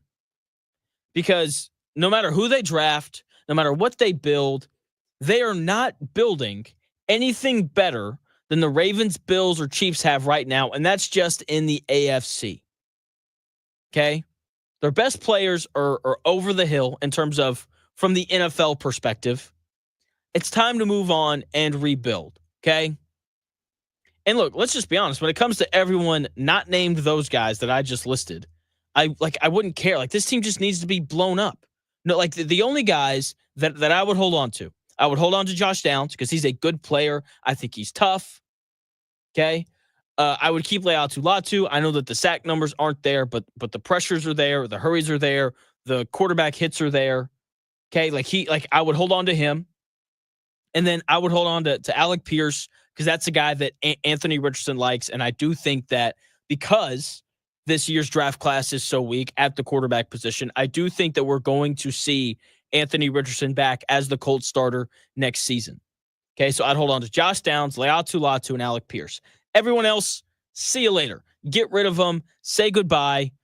That is what I would do. Okay? This team needs to be blown up no matter what happens. Even if the Colts get a blessing from the football gods and the Chargers charger harder than any other Chargers team has ever chargered, Chris Ballard should not be allowed to keep his job. Going 9-8 and sneaking into the 7 seed because another team messed up worse than you did is not a reason to remain employed. No matter what happens, Chris Ballard needs to go. All right, now, if Jim Irsay wants to hire someone to say, hey, look, Shane Steichen's the next Don Shula, like Jim Irsay said at the start of the season, then okay, sure. You want to give Shane Steichen one more year? Fine. You want to give Anthony Richardson one more year? Fine. No matter what happens, though, Chris Ballard needs to be let go. No way around it. It has been 8 years of mediocrity or awfulness. Seriously, that's all that it's been. Okay? You haven't been good since Phillip Rivers retired. Okay? You just it's been nothing but bad teams. Bad teams that have beaten worse teams. That is what the Chris Ballard era has been. Let's draft mediocre players, sign them to superstar level deals, and go 9-8. Because that's what the people of Indianapolis deserve, which isn't true. Okay, Indianapolis is home to where Andrew Luck and Peyton Manning played. People in the city, or Indianapolis Colts fans, expect to be good every single year. There was a winning culture in that Colts building before Chris Ballard showed up. And he's shown up and he's ruined it. That is the reality of it.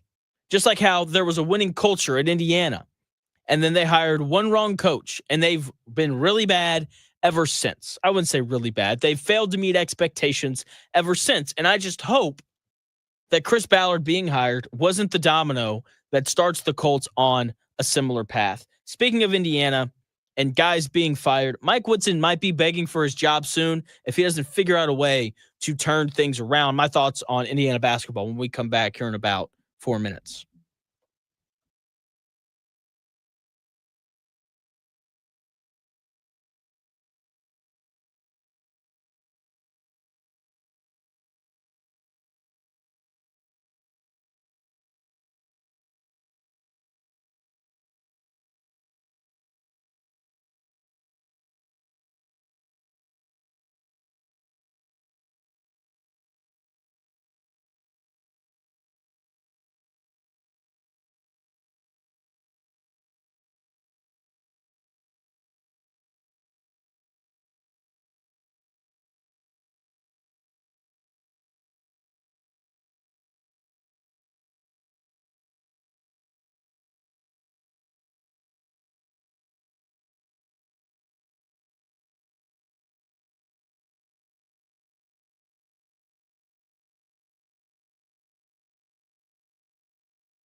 Unfiltered takes live here. The real Jonathan Smith Show. This is Indy Sports Ticket 1430 AM, 93.9 HD2, and always on the free Indy Sports Ticket app. What's going on? The real Jonathan Smith Show here on Indy's Sports Ticket. Hopefully you guys are having a nice day.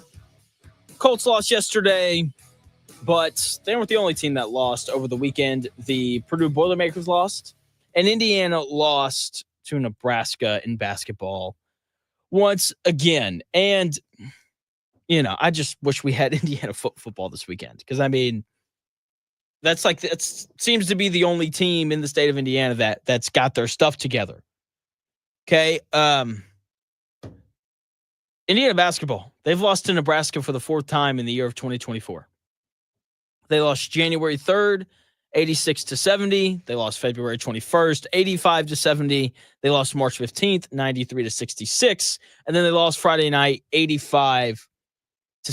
That is an average margin of defeat of just over 18 points per game. Now, Indiana's clearly a good basketball team. Nebraska is clearly a good basketball team, which isn't a surprise. Okay, Fred Hoiberg's one of the best college basketball coaches in the country. Okay, you knew that his team would be very well prepared after the way that they got blown out by the Michigan State Spartans. With that being said, Indiana could have won that game, but they have issues. A lot of them. They don't defend, they can't shoot the ball, and they just don't have very many good offensive players. Very hard to win games when that is your situation. On the bright side, Miles Rice finally had a good game against a good opponent. 20 points, made 8 of his 13 shots. He had 4 steals. I thought he was the only one who really got in a stance and defended well on the perimeter. Outside of that, Indiana was bad. Awful. They abandoned who they were. They didn't defend. They played at way too fast of a pace. They shot 23% from 3. Abysmal. Why they took 35 threes, I have no idea. Okay, Luke Goody apparently spends more time duck hunting than shooting the basketball, apparently. He was 3 of 10 from 3. He's gotten off to a really bad start shooting the ball. Trey Galloway took 9 threes. That should never happen again. Trey Galloway's not a good enough shooter. He's not a good enough player to get 9 shots, let alone 9 threes. Tell me that the guy who's averaged double digits once in his 5-year career gets to take 9 threes. That's absurd. That should never happen again, especially when arguably Indiana's best player, Malik Renew, only got 6 shots. He has to get more touches on the block. The Indiana, look, I am anti-post up, okay? The whole idea of we're going to give this guy the ball on the block while everyone else stands around and watches bothers me. I just don't think that that's good basketball. In the case of Indiana, though, they have one guard who can consistently go get a bucket, and that's Miles Rice, who hasn't been great to start the season. So in their case, they're different. Malik Renew needs the ball on the block multiple times a game with an opportunity to go score. 6 shots is not enough. He has to get more touches. That is when the Indiana offense is at their best. Okay? Running up and down, playing a super fast pace, chucking threes is going to result in a lot of losses for Indiana. Pretty similar to how they lost on Friday night. They got absolutely blown out. The offense was bad. They have to slow the pace down, control the pace, give Malik Renew the ball on the block, run screen and roll with Omar Ballo, do all those things. Make sure the ball touches the paint on every possession. But coming down, making a quick kick out pass to whoever to chuck a 3 is not the offense that Indiana should be looking to run. They got to slow the pace and give the ball to someone on the block who can go and get a bucket. Okay, because they didn't do enough of that on Friday night, and that's why they got crushed again by Nebraska, who did exactly what they should do. They sped the game up. They played in transition. They only shot open threes. They got the ball inside. They put a ton of pressure on the rim, and they finished really well because Omar Ballo was like, you know what I'm not going to do tonight? Protect the rim. Okay, as bad as Indiana was on offense, they were just as bad, potentially worse, on defense. They couldn't stay in front of anybody. Okay, just blow by after blow by after blow by. Omar Ballo didn't protect the rim at all. They gave up way too many open threes. Nebraska shot 57% from 3. That's absurd. And they should have, because all their looks were open. And they shot 63% from 2-point range. Look, you're not going to beat anybody when you defend that poorly. When you allow teams to make 63% of their shots from inside the arc, you're not going to win. You are not going to beat any of those teams. Okay, Indiana got caught up playing a game that didn't fit their style. Okay, the way for them to beat teams, especially good teams like Nebraska, slow the pace, play through the low post, and make games ugly. That didn't happen on Friday night, and they got their doors absolutely blown off by a better coached team. Look, Dan, I listen to him whenever he talks about IU hoops because he was there longer than anybody. 17 years. That's a long time. Look, the whole booing thing, Mike Woodson's going to get booed when they go back. Look, I don't blame fans. I'm not going to say whether or not it's right or wrong, but I don't blame them. This is not the standard of Indiana basketball. Like, they missed the tournament last year. They had the number 1 ranked portal class in the country. This team is talented. But for some reason, they are incapable of playing up to their talent level. And if Mike Woodson can't get this team to play better, he might be begging for his job soon, just like Chris Ballard's probably doing in Jim Irsay's office right now. Okay? I'm not saying he should be fired. I'm not saying he shouldn't. Players have to play. Like, it's not Mike Woodson's fault that his players missed, what is that? 23 threes or whatever it was? That's not on Mike Woodson. That's on his players. His players have to shoot the ball better. But they're going to have to figure something out because the way they played Friday night isn't going to do it. Moving on to Purdue. Purdue has a clear ceiling. They do. They're really small. That injury to Daniel Jacobson is very problematic, and we're seeing it because Wilberg can't play. Caleb First is fine. Like, it's just Daniel Jacobson was supposed to be the low post presence alongside Trey Kaufman, Wren, having two guys that they can throw the ball into to go score. Because that's really what Purdue had last year, right? You had Zach Edey. I'll never forget there was a game where Edey got in foul trouble. They went to Trey Kaufman, Wren. Trey Kaufman, Wren scored 23. And then, boom, Purdue wins. Big deal. Now it's like Trey Kaufman, Wren, and Braden Smith, and from time to time, Fletcher Lawyer's going to get hot. That's kind of what Purdue feels like. Okay, they're incredibly small. They're unathletic. If they want to win games, they have to hit a lot of threes, and they have to avoid turning the basketball over. Okay, the hitting the threes part, they can do. They're one of the best shooting teams in the country. The issue is the turnovers. Like, they're going to play a lot of teams that are more athletic than them and that are going to swallow them up. That is what happened on Saturday. My guy, Matt Murphy, he's going to join the show here at noon, and we're going to talk mainly Colts, but he was at the Purdue game. He went to Purdue, so I'll get his thoughts on that as well. Coached basketball for a little bit, so he's got a pretty decent idea of what he's talking about. But Purdue, they didn't make enough threes, and they turned the ball over too much against a tough Texas A&M team that makes every game ugly. Okay, Purdue turned the ball over 16 times. They gave up 14 offensive rebounds. They got out-rebounded 34-23, and they only shot 35% from three. Fun fact, if Indiana had shot 35% from three against Nebraska, they probably would have won. But for Purdue, like you're going to be able to sit down and watch that team play, and in the first 5 minutes, you're going to be able to identify whether or not they have a decent chance at winning.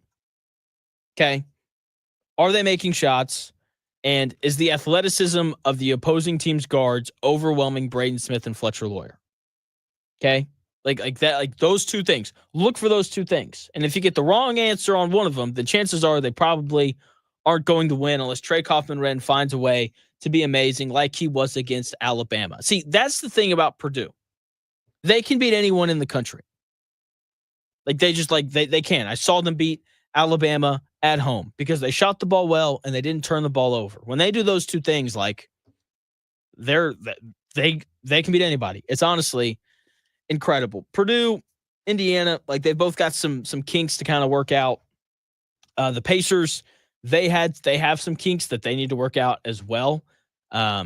But that being said, like they've won their last two. Tyrese Halliburton played well against the 76ers, played well last night against the Pelicans. If he's back, the the Pacers are now 8-2 in games where he scores 20 points or more. If that continues, like, then they can be a pretty solid team. Like, they can be, right? Like, that's kind of what the Pacers have been waiting on. They've been waiting on Halliburton to get going. And he has these last 2 games, and surprise, surprise, they've won both of them. Okay? I mean, it's honestly incredible in the NBA how one guy playing well can just kind of shift everything else that happens to you. But yeah, like, that's kind of my thoughts on Purdue. Like, the ceiling's clear. John Buzzard, great point. Purdue only turned the basketball over 3 times against Alabama. They turned it over 16 times on Saturday. I don't know. Like, the college basketball in the state is just not at the level that it should be at, right? Because, like, Indiana, like this is a state that is about basketball. Like, I just expect for Indiana to be good every single year, and I expect for Purdue, ever since Matt Painter's shown up, to be good every single year. And, like, when I look at Purdue, I'm just kind of like, I kind of know what they are, right? Like, they'll probably make the tournament. They might get to a Sweet 16. I wouldn't bet on that, though. And then I look at Indiana, I'm like, are they even going to make the tournament? That's seriously how I feel about it. Because when you look at the Big Ten, like, I was talking to we had Joe Jackson on the show earlier, and he made an outstanding point talking about the Big Ten. He's like, there's like 7 or 8 teams that you can make legitimate cases for to win the Big Ten. Like, UCLA is good. Michigan's incredible. Michigan is the best team in the Big Ten as far as I'm concerned, because between this Wolf and Golden kid, they can get a bucket whenever they want. Okay, Michigan State, Tom Izzo's got a good team this year. Penn State, we saw what they did to Purdue. Okay, Rutgers has 2 guys that are going to be like top 5 picks, so they've got the talent to go beat anybody on any given night. Ohio State, like, they're a good team. Oregon, they can really play. Nebraska's really good. Illinois, that's another good team. Wisconsin, they're 0-2 in conference, but we've seen moments from them where they look like they could be the best team in the Big Ten. Like, it's honestly crazy how many, I don't think there's a great team in the Big Ten, but there are definitely some good ones. There are undoubtedly some really good teams in the Big Ten. I'm very intrigued to kind of see how the conference shakes out. I'm interested to see the adjustments that Mike Woodson wants or is going to make, because he's going to have to make adjustments if he wants a chance to get his team back to the NCAA tournament. Because look, 2 straight years of not making the tournament in Bloomington, like, that is enough to get you fired. Like, it is, because fans, rightfully so, expect for their teams to be good. No way around it.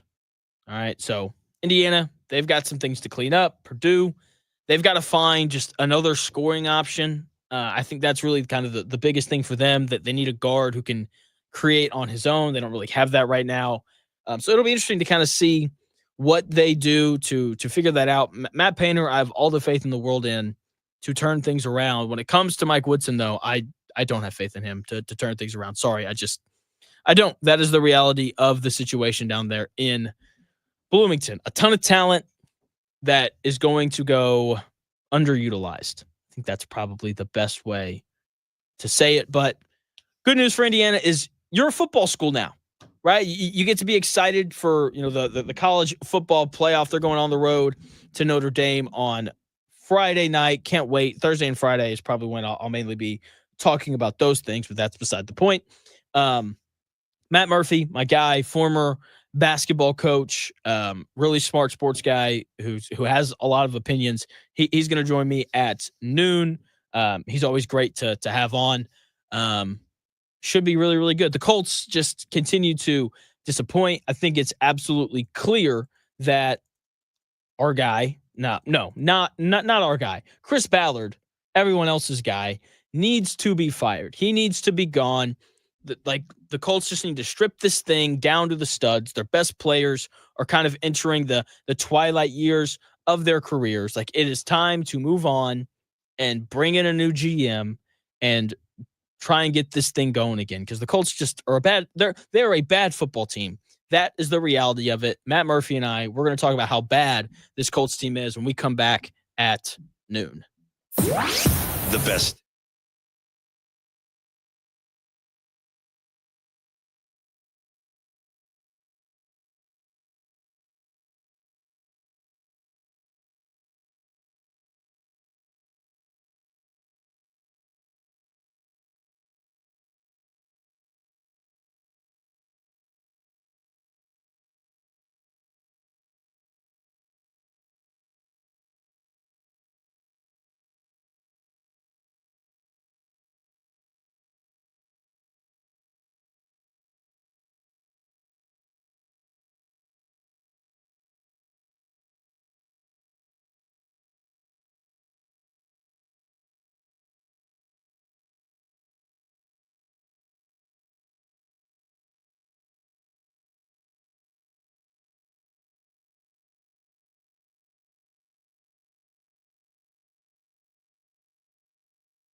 Must be their fat little girlfriends too bad.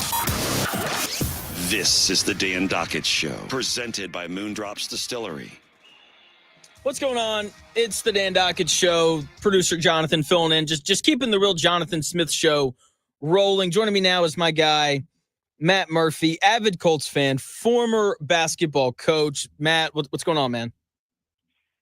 Jonathan, I appreciate you asking. It's been a long 12 hours. It's been 12 hours. Just the whole weekend, right? Like, IU fans are upset because they get crushed by Nebraska for the fourth time in the year of 2024.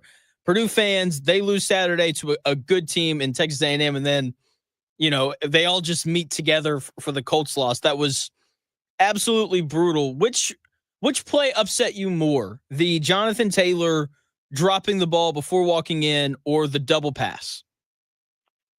While both were brutal to watch, I think it's pretty clearly just the JT play. The people I was watching with, and you look over and it's like, all right, we're all celebrating, we're high-fiving, and then they go to the review, and then they're like, hey, we're going to take it to an official timeout.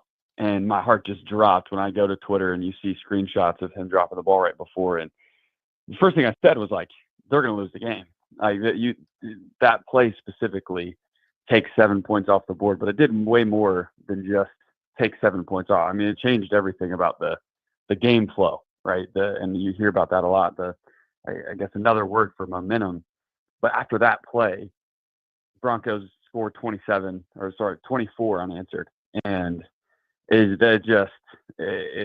a great picture of their year, of the last 8 years under the Chris Ballard era. So, I would say that one just because of, again, the effect that it had on a game, the momentum, the game flow, and they just unraveled from that point on. Yeah, I would agree. Like, the Jonathan Taylor fumble swings the momentum, and then the double pass was just the dagger. Like, when that happened, I was like, this game is over. There's no way they're coming back from down 11. But I'm glad that you brought up the previous 8 years, because my take to open the show was, look, like, this is who the Colts have been ever since Phillip Rivers retired, just a team that squanders opportunities. I mean, they picked Bo Nix off 3 times yesterday, and they scored 3 points off of those turnovers. The other 2 possessions, you have the Jonathan Taylor fumble, and then you have the Michael Pittman Jr. fumble.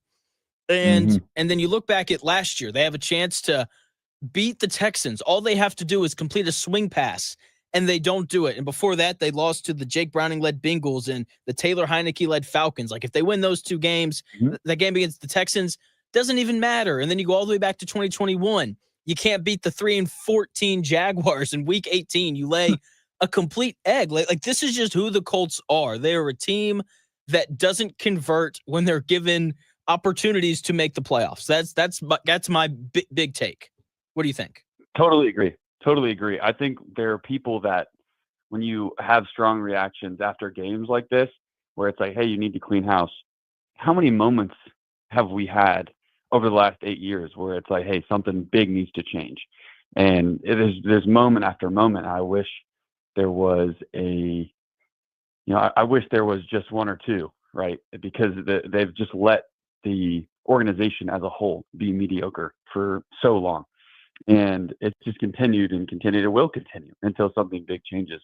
And I think yesterday is the most recent of what has become a season occurring event. Like, every year there's moments like these where it's just excruciating. It feels like you're right there, but also you're so far away because they do so many things that bad teams do. I was talking to a friend this morning. If you made a list objectively of things that bad teams do that lose games, the Colts did all of them. You had bad QB play, you had bad O-line play, you had costly turnovers, but you also had 5 turnovers. I didn't realize it was even that much. I mean, flat out bad coaching decisions. Some of the things that Shane decided to do schematically, they aren't great offensively. Bad special teams plays, costly penalties. I mean, the list goes on. All of those things they did, and that's, again, they're an okay roster that is poorly run from both the coaching perspective and from a GM perspective, you can look, hey, Chris has done some things where, hey, he's got some good players. His key players that he pays don't consistently play well, right? Like it's not just that you are missing the playoffs. It's you've made decisions to open up your wallet for certain players. A Michael Pittman Jr., certainly a JT yesterday. He's probably one of the first examples of him not showing up. But I mean, you paid players at strange positions, right? Your left guard, who's a great player, but it's not a premium position, right? Your slot corner, Kenny Moore, great player, not a premium position, and you're paying premium money for those types of players. So it's not even just that you're not making playoffs for 6 out of the last 8 years. It's your players that you've decided to pay don't consistently show up, don't consistently make impact plays on the games. The last thing I'll say on that is, how many playmakers do they have that don't make plays, right? Like they have all these players in these key positions that we even would call playmakers that don't make plays consistently. And that's haunted this team for years, and it will continue until something big changes, which is why I think fans are calling for that. And you're sick of this repeated cycle of the same things. Joined by my guy, Matt Murphy, former basketball coach, avid Colts fan, and just a smart sports guy in general. I'm glad that you brought up blowing it up. I'm glad that you brought up Michael Pittman Jr. and Quentin Nelson and Kenny Moore. Look, this is the time for the Colts to blow it up. Because when you look at their quote-unquote playmakers that don't really make plays, they're all heading towards the back end of their career. Like Michael Pittman Jr. is 27. Jonathan Taylor, I know he's only 25, but his eyesight and his grip strength are already going. Quentin Nelson's 28. DeForest Buckner's 30. Grover Stewart's 31. Kenny Moore's 29. Zaire Franklin and EJ Speed, who both played really well yesterday, they're 28 and 29. Like, all of their better players on the roster are older. Like, it's time to move on. Like, let's trade, maybe not everybody, but almost everybody, like aside from Leatu Latu, where I know the sack numbers haven't been there, but like the pressure rates there and those things. Outside of Leatu Latu, Josh Downs, and Alec Pierce, if they got rid of everyone else, I don't think I'd be upset. Do you kind of feel the same way? The tricky part about this, Jonathan, is it really depends on which week that we would be talking, like after which game, because and that's kind of my whole point is there's just no consistency in any group across the board, right? The defense has been awful all year. They're 25th and above in all categories. And they had a great day yesterday. So some people hearing us mention Kenny Moore and Zaire Franklin, like they had a great day. The recency bias says, hey, we shouldn't even be mentioning them. But the point is they've been making a lot of money and they've been paid premium, salaries, and they're not producing consistently, right? And so, again, just wanted to clarify I think the feeling of blowing it up has to do, for me at least, more. It's not that these players don't have good individual performances. It's that there's no consistency across the board with any of these players. And so, yeah, I think it's more. I don't necessarily view it as like players who are untouchable because, frankly, there's not been a whole lot of that. I think I would throw Josh Downs into the mix, who's been a really solid player. But, and then you go, well, with AR, I mean, I'll open up that discussion. Like, if you blow it up, what do you do with him? What do you do if you go get a new GM, the new front office? Do you tag them with a head coach and a struggling young quarterback? I don't know. And so it's the 5 years, the next 5 years, the 5 years that Jim Irsay has to deliver his promised 2 Super Bowl rings. I really think you're more likely to have 2 first overall picks, or first top 5 picks in the next 5 years than you do having 2 Super Bowl rings. So it's really just, you got to take your medicine. They've been trying to delay the inevitable for so long, and it's just time. It's just time. You just got to make some changes unless you want to continue to be. I mean, Lord knows they're going to win the next 3 games and be 9-8, just miss the playoffs, and then everyone's going to say, "Well, they almost made it. They're almost there." Anyone who watches this team knows that they're not almost there.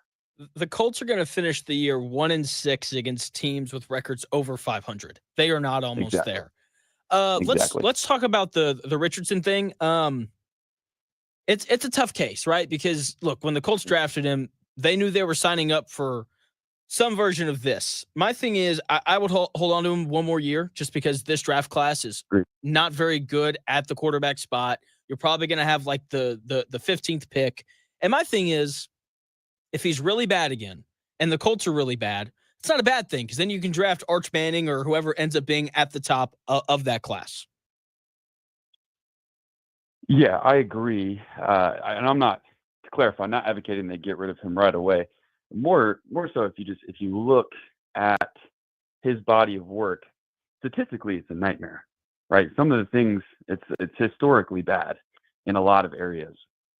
But if you watch the games, you see glimpses, and you see part of the reason why his numbers are historically bad is because, frankly, it's not a very good scheme for him. Like his pass catchers have done him very little helping him in terms of helping him out. So I kind of was jotting down just some mental notes last night, and I don't think he's a quarterback. He's not going to make his pass catchers better per se, but he's a type of quarterback that needs his pass catchers and his schematically, both of those things, right, from his offensive coaches and his playmakers on offense. Both of those things need to be really solid in order for him to be productive in the league. And right now, neither are great. His pass catchers have been very disappointing, in my opinion. And the schematically, they don't make it easy for him, right? But again, he's not a player that you can have not great pass catchers, not great tight ends, not great wide receivers, and not a great pass scheme that doesn't really tailor into his inefficiencies very well. Because again, statistically a nightmare, and I just think it's the meeting point of an inaccurate quarterback and really not very good pass catchers who have been inefficient in terms of their drop percentage, but also an offense, a scheme, even play calling that I think has failed him to some extent because you just don't. He's not good at making those layups, but they don't draw up a ton of layups. That's part of why his completion percentage is in the 40s. So, yep. I think you give him another year. But at the beginning of the year, I started out giving excuses. Hey, watch. If you watch him play, he's under duress a lot. The O-line's not been great. He's really one thing he's elite at is avoiding sacks, and a lot of that leads to throwaways, right? So his throwaway rate is really high as well.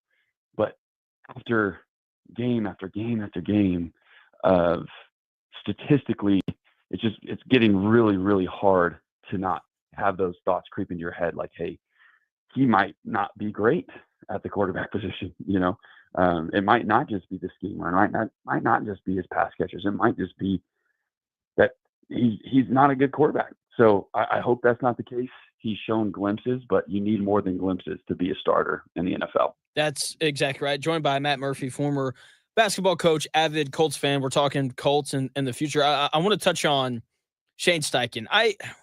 My biggest frustration with him yesterday, when we look at the double pass, is I feel like he didn't learn from his mistake last year.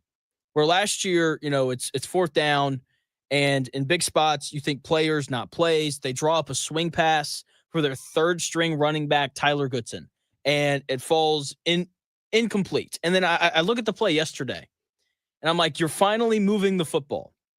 And to even call that play when you finally have some momentum on offense feels wrong. And then in addition to it, like that was a gotta have it drive. And instead of setting up something for Josh Downs or Jonathan Taylor or Michael Pittman Jr., instead they go to Adonai Mitchell, which just like, for me, it's like players, not plays in big spots like that. And I just feel like Shane Steichen didn't learn from his mistake last year. Do you kind of feel the same way of it doesn't feel like he's improving as a head coach either?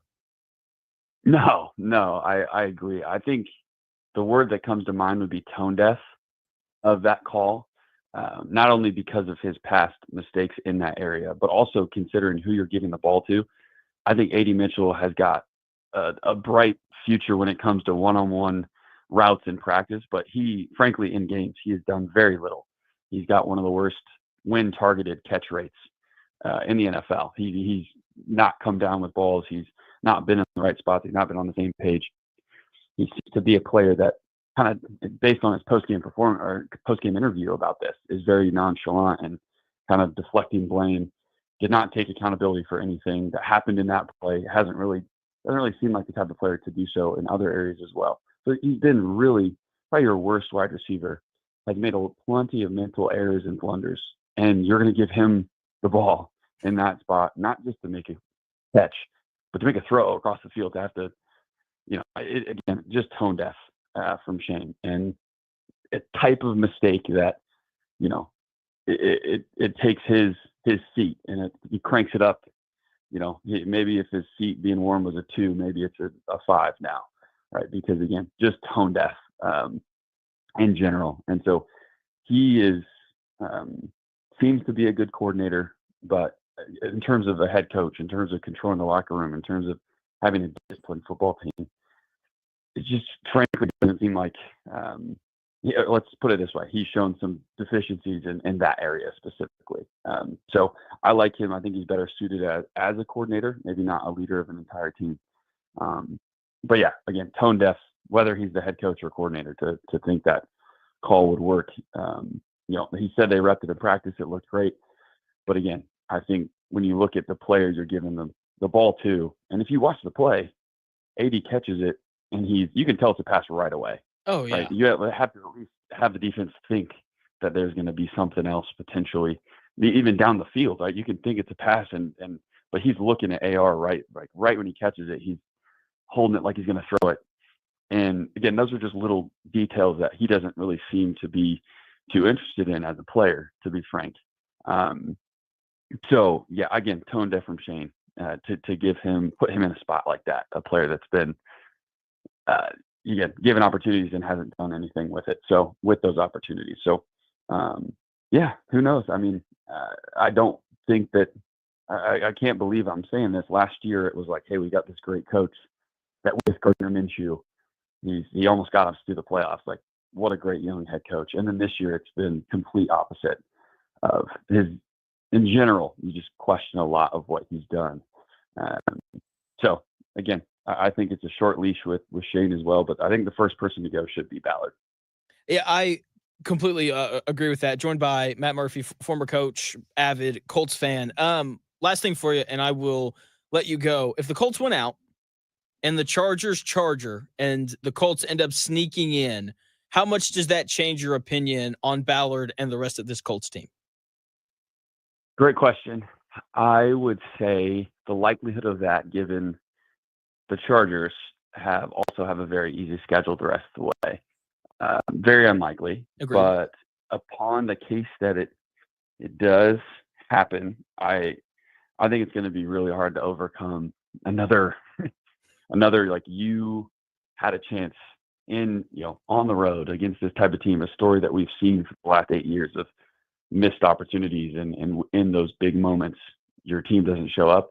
I think the only way they do get in is if another team, like you said, Chargers, right? If another team drops the ball and they're in a good spot now, they have an easy schedule being the Chargers, and they would have to seriously mess up to not get into the playoffs.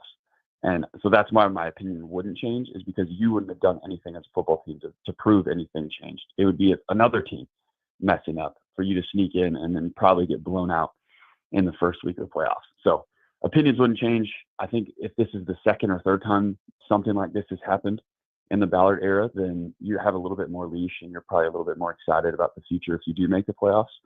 But considering this is something that has happened year over year, and there's countless examples of this type of thing taking place, these types of collapses, it's just time. It's just time, period. Yeah, I completely agree, because I just don't think that beating the Titans, Jaguars, and Giants to close out your season and sneaking into the playoffs is really all that impressive. No, it's not. It's those just, teams are also not in a great spot. So they are not. They are not. It's Matt, what it is. It is. And I'm with you. I'm just kind of ready to restart everything. It feels like it's time. Matt, thanks for your time, man, as always. Of course. Thank you. Appreciate you. That is Matt Murphy, my guy, avid Colts fan, former coach as well. So he kind of understand some different aspects of coaching and controlling players. Always great to have him on. When we come back for about 3 minutes, more of my thoughts on the Colts losing to the Broncos and pretty much ending their playoff hopes.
Back to the Dan Dockett Show, presented by Moondrops Distillery. This is Indy Sports Ticket 1430 AM, 93.9 HD2, and always on the free Indy Sports Ticket app.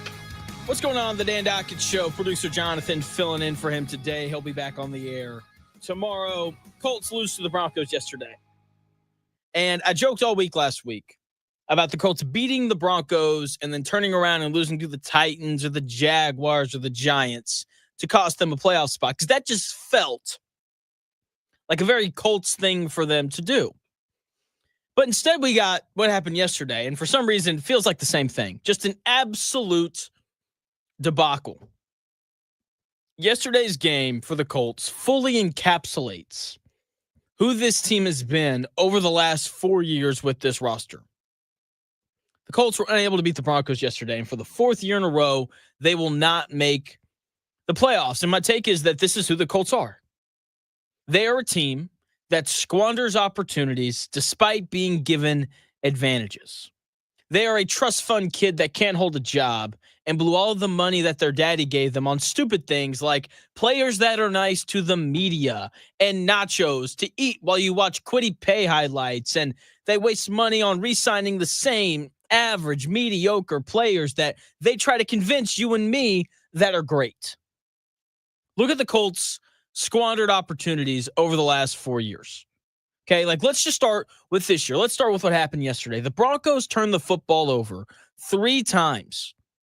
The Broncos had less than 200 yards of total offense. Gus Bradley and his defense, when they needed to, in the biggest game of the year, they did their jobs. EJ Speed and Zaire Franklin were all over the place. It was an impressive performance from the Colts defense. But the Colts offense, Shane Steichen, Anthony Richardson and company, ruined it.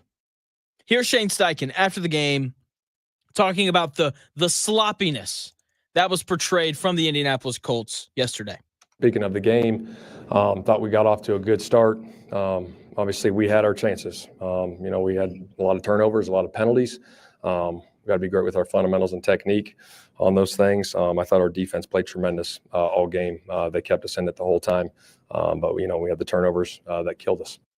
Shane Steichen right there talking about the turnovers and the penalties and just the being poorly coached that led to them losing that game. They turned the football over 5 times, once on Jonathan Taylor dropping the football before scoring that would have made the game 20-7, and the Colts probably would have cruised from there.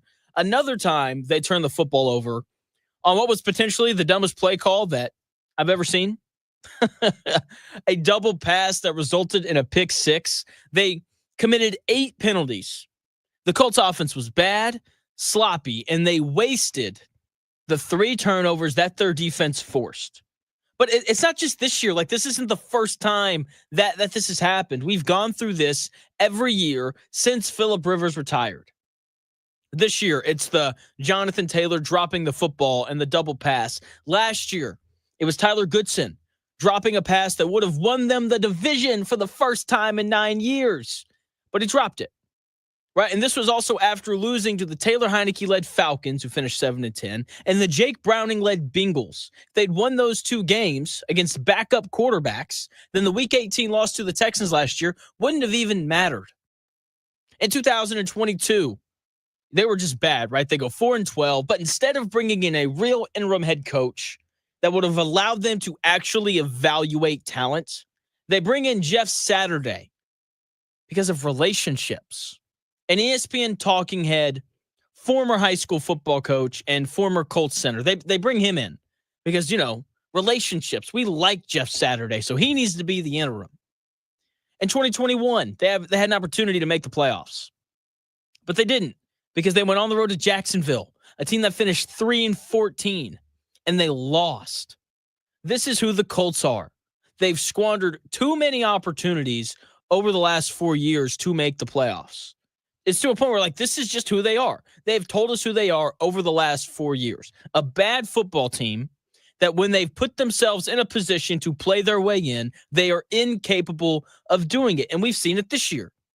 Look, when we look back on this 2024-2025 Indianapolis Colts season, we're going to remember Jonathan Taylor dropping the football at the goal line. We're going to remember the double pass that got picked off and returned for a touchdown. But we probably won't remember week 2 going to Lambeau Field, losing 16-10 when the Packers didn't have Jordan Love. We probably won't remember losing that game on the road against the Jacksonville Jaguars, giving up 37 points to Trevor Lawrence and one of the worst teams in the NFL. If the Colts just win those 2 games, if they beat a bad team in Jacksonville, and if they could have beaten a backup quarterback, they'd still be in a great spot to make the playoffs as of today. This is who the Colts are, though. When they're given opportunities, they just never seem to take advantage of them. And we saw this yesterday. If I wanted to be Mr. Box Score, which I'm going to be here for just a second, the biggest stat that jumps out about the Colts yesterday is this. Bo Nix threw 3 interceptions. And the Colts responded to those 3 interceptions by kicking a field goal, fumbling the ball while walking into the end zone, and Michael Pittman Jr. fumbling the football. 3 points off of turnovers from the Colts yesterday is why they lost. Once again, just another example of them being given ample opportunity to take advantage of something that went their way, and they didn't. A good NFL team would have blown the Broncos out yesterday. No. The Panthers would have blown the Broncos out yesterday with how bad the Broncos played. But this is the Colts. This is the same Colts team we've had for the last 4 years. The only difference is the quarterback, who hasn't been very, very good this year, and really kind of upset me yesterday. Here he is after the game. He was asked about the Broncos defense if they made things difficult on him. And here's what he said. It's utter stupidity. Listen to Anthony Richardson. Credit to them, for playing good ball, but they didn't really do anything, to make it difficult. Honestly, they just played a great game. Whenever they had opportunity to make plays, they did so. And whenever we had opportunity to make plays, we created, penalties for ourselves and put ourselves behind the stick. And it was also playing behind the play clock a little bit. So they didn't really do anything to make it difficult. They just played a good game. Anthony Richardson right there saying that the Broncos didn't do anything to make it difficult. That's incredibly stupid. What do you mean they didn't make things difficult? You didn't score in the second half. Anthony Richardson, you were 17 of 38 throwing the football. You threw 2 interceptions. What do you mean they didn't make things difficult? What, the Broncos defense was easy and you were that bad? If that's the case, then get rid of the guy now. Just own up to it and say, you know what? I sucked, because that's the reality. Anthony Richardson was not very good yesterday. Honestly, no one on the Colts offense was very good yesterday, while their entire defense played well. The Colts' offensive miscues and turnovers are why the Colts lost. So clearly, the Broncos did something to make it difficult. I'm just annoyed at the stupidity of that comment from Anthony Richardson. But all of the discourse today should be focused on Shane Steichen and Jonathan Taylor's mistakes. Look, Anthony Richardson wasn't good yesterday, but I didn't feel like he really had much of a chance to make an impact in the second half. Okay, and to be fair to Anthony Richardson, the offense looked good in the first half. Okay, the second half, from the first possession on, was just, it was an absolute debacle. The Colts didn't have a possession that lasted longer than 5 plays, except for their final drive of the game when the game was already over. Jonathan Taylor comes out, fumbles the ball while walking into the end zone. It sucked, and that's going to be one of the plays that we remember, and it's something that you and your buddies are going to talk about today and probably on Friday night when you go out, okay? But that's not why the Colts lost. Here's Anthony Richardson after the game explaining why the Colts lost. Nah, I don't think so. I think it was just the penalties, just being behind the sticks, having 3rd and 15 twice in a row, 2nd and long, those are hard to convert in this league, because playing a good defense like that, it's hard to convert things like that. So JT's play doesn't, determine whether or not we lose or not, because I also threw 2 interceptions, so we can also look at that as well. But, we just got to clean it up. Anthony Richardson, we got to clean it up. They say that after every game. It's really, really annoying. But Anthony Richardson's comment here is exactly right. The Colts did not lose because of what Jonathan Taylor did. Did it play a major role in the game? Yes. Did it swing momentum? Yes. But the reality is the Colts had 4 possessions after that play where they had an opportunity to build their lead, and they didn't. And penalties were a large part of that. Penalties and turnovers. Okay, while the Colts offense did nothing but crap on themselves for the entire second half, the Colts defense responded for most of it. The defense played well. This game's not on Gus Bradley and the defense. It's on the offense. Once again, 4 possessions with the lead. If they could have kicked a field goal or something, then and they're up 16-7, then the game changes dramatically. That play happens. Jonathan Taylor fumbles the ball out of the back of the end zone. Okay. The Colts defense responds. They get a stop. The Colts go 3 and out. And then the Colts force another turnover. Colts have the ball on their own 31. It's like, hey, 69 yards. Let's go. Let's put up another touchdown. We go up 20-7. Boom. We're good. Less time on the clock. Let's do it. Then Shane Steichen makes what I would argue was a pretty good play call, a pretty safe one, right? They get Michael Pittman Jr. wide open. Anthony Richardson, nice, good, easy throw. Michael Pittman Jr. turns upfield, gets crushed, fumbles the football on the first play of the drive. All the momentum right back to Denver. The Colts defense stayed resilient. They hold the Broncos to a field goal. Eventually, they gave up a touchdown because the Colts special teams had a bad day as well. And it's 17-13. The Colts are only down by 4 right? And they had a little bit of momentum. They were starting to move the ball. Anthony Richardson comes out, completes a 14-yard pass to Kylan Granson, and then they pick up another 13 yards on pass interference, and then Jonathan Taylor runs the football for 4 yards. You look up, 3 plays, they're at midfield. Things were going well. And then Shane Steichen was like, let me be really smart, and let me do something that no one is going to see coming. Let me call a double pass, and that play call sealed the Colts' fate. Here's Shane Steichen discussing the call of the double pass. Well, we repped that play all week, and it was great. It looked great all week, and we've had it up, and it was good in practice. He was through it great. Obviously, he's thrown, double passes before that he's had success with, and that one didn't work out. Ideally right there, should he just get a turn field and just make? Yeah, maybe he didn't see the guy, to be completely honest. Obviously, they blitzed the corner, and then 15 kind of sniffed it out, and then saw maybe Anthony rolling out, and came back and made a play on it. Is he taught that if they read that? Yeah, I don't think he saw the guy, to be completely honest. But yeah, if he didn't have it, throw it away. Shane Steichen right there talking about that double pass play. This play, incredibly dumb. There's no other word for it. Okay. And they throw a double pass and they throw it to A.D. Mitchell, a guy who's done nothing but disappoint us all year, has logged games with 0 targets and zero receptions. So they throw it to that guy. He throws it back, and that was ball game. Like, when that play happened, it was the dagger. I think everyone in that stadium, everyone at home watching on their couches knew that there was not a chance in the world that the Colts were coming back down 11. This is 2 years in a row now where a horrific play call feels like it cost the Colts a playoff spot. Last year, players not plays. So Shane Steichen dials up a swing pass to Tyler Goodson. He drops it. Colts missed the playoffs, and they go 9-8.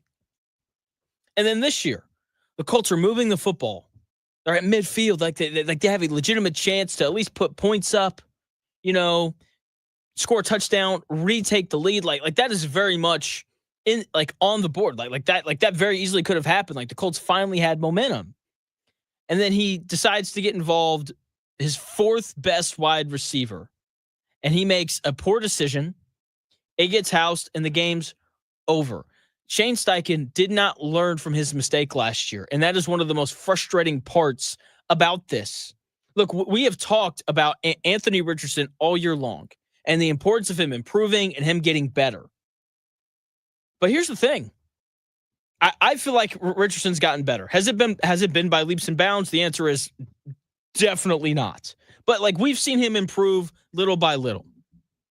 The other issue is Shane Steichen hasn't gotten better. He doesn't learn from his mistakes in the past. And that play yesterday, that play call, the double pass involving Adonai Mitchell, is a perfect example of it from Shane Steichen and his lack of growth as a head coach from last year to this year. So now the question is, where do the Colts go from here? They're likely not going to make the playoffs. I'll run through that scenario here at some point. But where do the Colts go from here? I'll answer that question when we come back here in about 4 minutes.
Save big money on your kitchen project at Menards. We carry everything you need to turn your kitchen dreams into reality. Renovate your space with new cabinets from Cardell. They're ready to install and come in a variety of styles. Visit our kitchen showrooms in store or go to Menards.com. for free estimates today. And don't forget to check out our weekly flyer for all of our hot deals going on now. Warm season's greetings to you all from Menards.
O'Shea Jackson Jr. and TJ Jefferson bring their unique take on sports entertainment with no contest wrestling, with guests like WWE Hall of Famer Eric Bischoff. You are an excellent villain. No, I appreciate that. Did that ever just kind of wear on you sometimes? The only time it got difficult is when they weren't doing loudly enough. As long as I could get the crowd to hate me, that means we were making money and we were doing things right. So the more the better. The No Contest Wrestling Podcast, part of the Rich Eisen Podcast Network, wherever you listen. Back to the Dan Dockett Show, presented by Moondrops Distillery. This is Indy Sports Ticket 1430 AM, 93.9 HD2, and always on the free Indy Sports Ticket app. Dan Dockett is out today. The producer Jonathan is filling in. If you want to text the number 317-228-1430, if you want to hit up the text line to give me your thoughts on the Indianapolis Colts losing that game yesterday. I mean, it's just, oh my gosh. It's just embarrassing. But this is who the Colts are. They're a team that just doesn't win games that they need to. They haven't done this in the entire Chris Ballard era, so it's really not that surprising. Once again, if you want to send in your text to 317-228-1430 and weigh in on what the Colts' future should look like, because where do the Colts go from here? The answer, I think, is pretty obvious, but the Colts have 3 games left. There is a scenario in which they make the playoffs. They would have to win out, which they probably will, right? Because the Titans, Jags, and Giants were all awful. That'll put them at 9-8 once again. Then they would have to get a ton of help. The Broncos would have to beat the Chargers Thursday. Then the Chargers would have to lose to either the Raiders or the Patriots in order for the Colts to get in. So there's still a chance, but the Colts need a ton of help. Okay, chances are they are not going to make the playoffs. The Colts, look, let's just be honest here. The Colts are probably going to lose to the Titans, Jags, or Giants anyway, because that's just what they do, right? They just get in their own way repeatedly. So where does a team with a questionable young quarterback, questionable young head coach, and a bad GM, and an owner that cares more about his previous teams than he does his current team go from here? What is the next step? So obviously, I can't tell you what they're going to do, but here's what I would do. I would fire Ballard immediately. They haven't won the division in the 8 years that he's been here. They now haven't won the division in over a decade. Or excuse me, a decade. 10 years on the dot. Okay, they haven't made the playoffs in 4 years. They've won one single playoff game. That was 6 years ago. I would tell you what the future holds for Chris Ballard. And by that, I mean what he's going to say. I can already hear it. We've already heard him say it before. Okay? This is what Chris Ballard said last year at the end of the season. And here's what we're going to hear him say here in about a month. Just get best started. And thank y'all. Look, I failed. I'm not going to sit up here and make excuses. failed a lot of people. Highly disappointed, about where we're at, how the season went. Chris Ballard right there. That was him at the end of last year. Highly disappointed. He knows he failed. He didn't do a good enough job. We're gonna hear that same message recycled through here in a month or so. Okay, C. Fitch weighing in saying that Irsay needs to fire everyone today, GM and head coach, get a jump on the search, hire up Mike Vrabel. That would be the first call. I think that's going to be everyone's first call. And then he says, bring toughness back into the building. And look, it's an incredibly important thing. Here's what I would like to do. Yes, toughness is important. Not saying that it's not. I would like to bring good players into the building. Okay, they need a general manager that can actually go get talented guys. Okay, because ever since Chris Ballard has shown up, he's done nothing but fail. And it's because he's been an average drafter. He's hired bad coaches. He's the Dabo Sweeney of the NFL, the way he ignores free agency. And he hasn't won. That's the most important thing. And he hasn't won because he can't bring in good players or hire great head coaches. Bill Belichick is the worst drafter ever. He was bad at drafting people. He didn't sign good free agents. But no one in New England cared because Bill Belichick won a lot of games. Okay, so just bring in someone who wins. I don't care who it is at this point. Everything starts at the top in the NFL.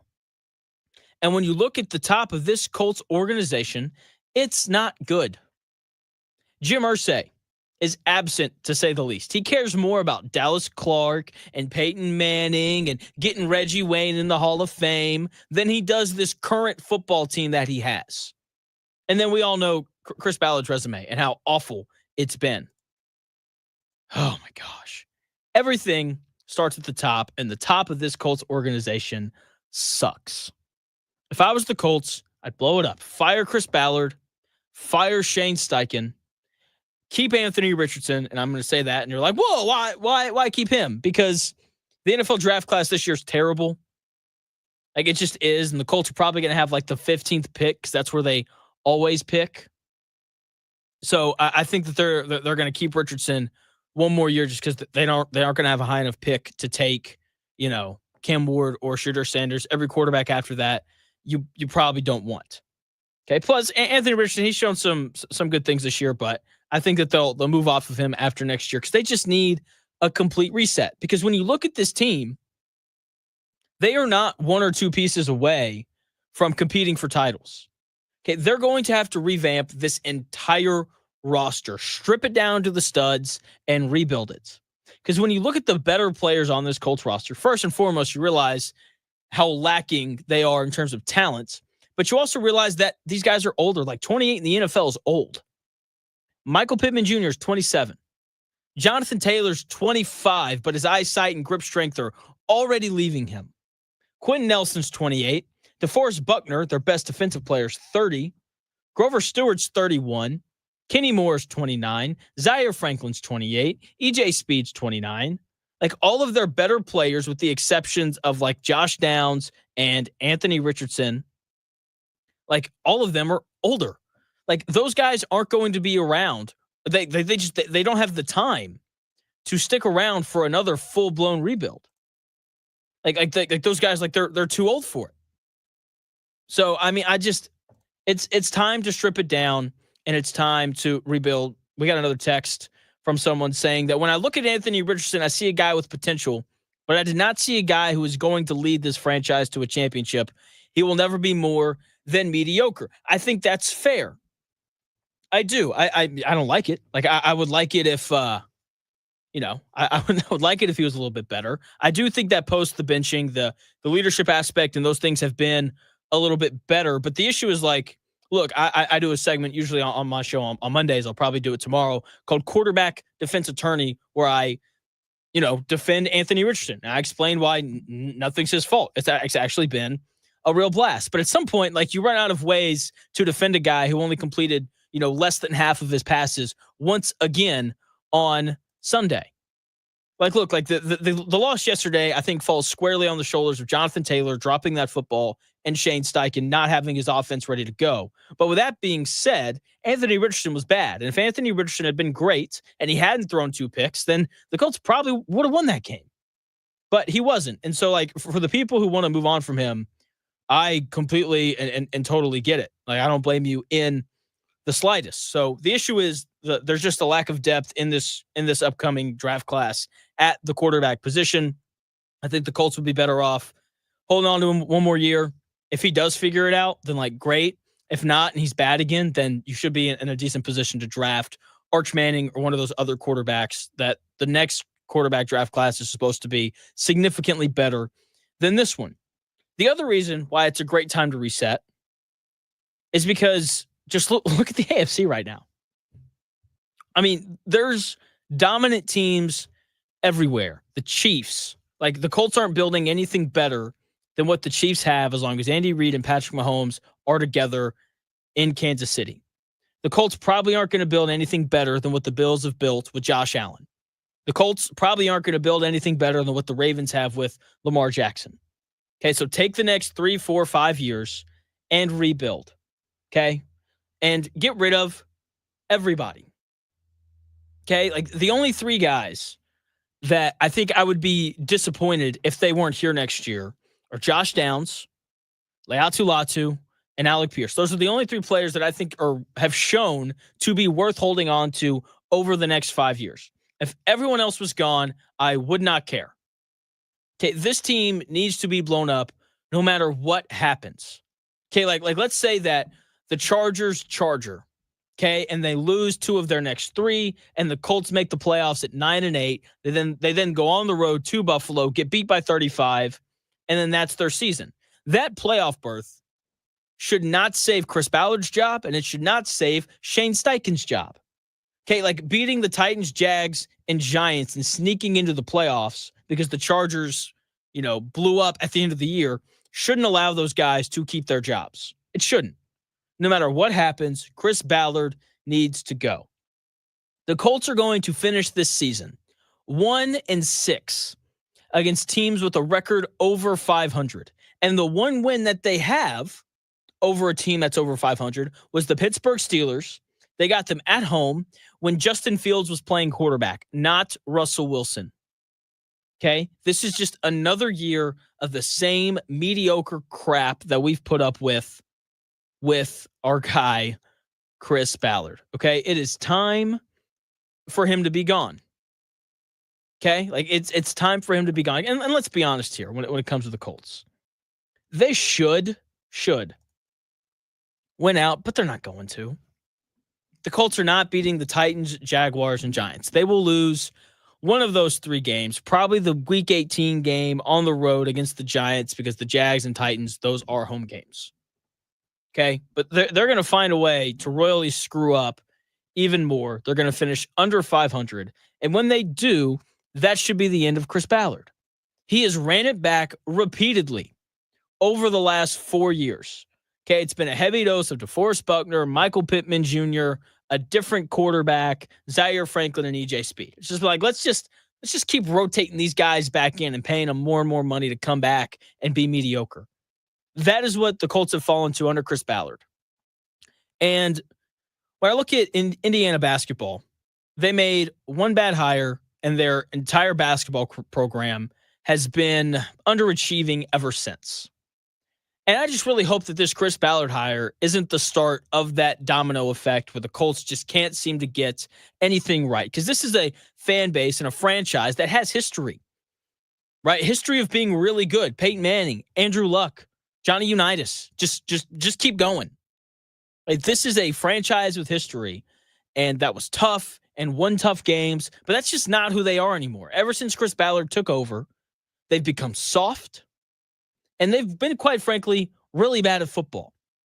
And if that's the result of taking over a football team, then that guy should be fired. Chris Ballard should be gone at the end of the season. Will it happen? Probably not, because Jim Irsay's a little bit too busy thinking about his former players than his current players.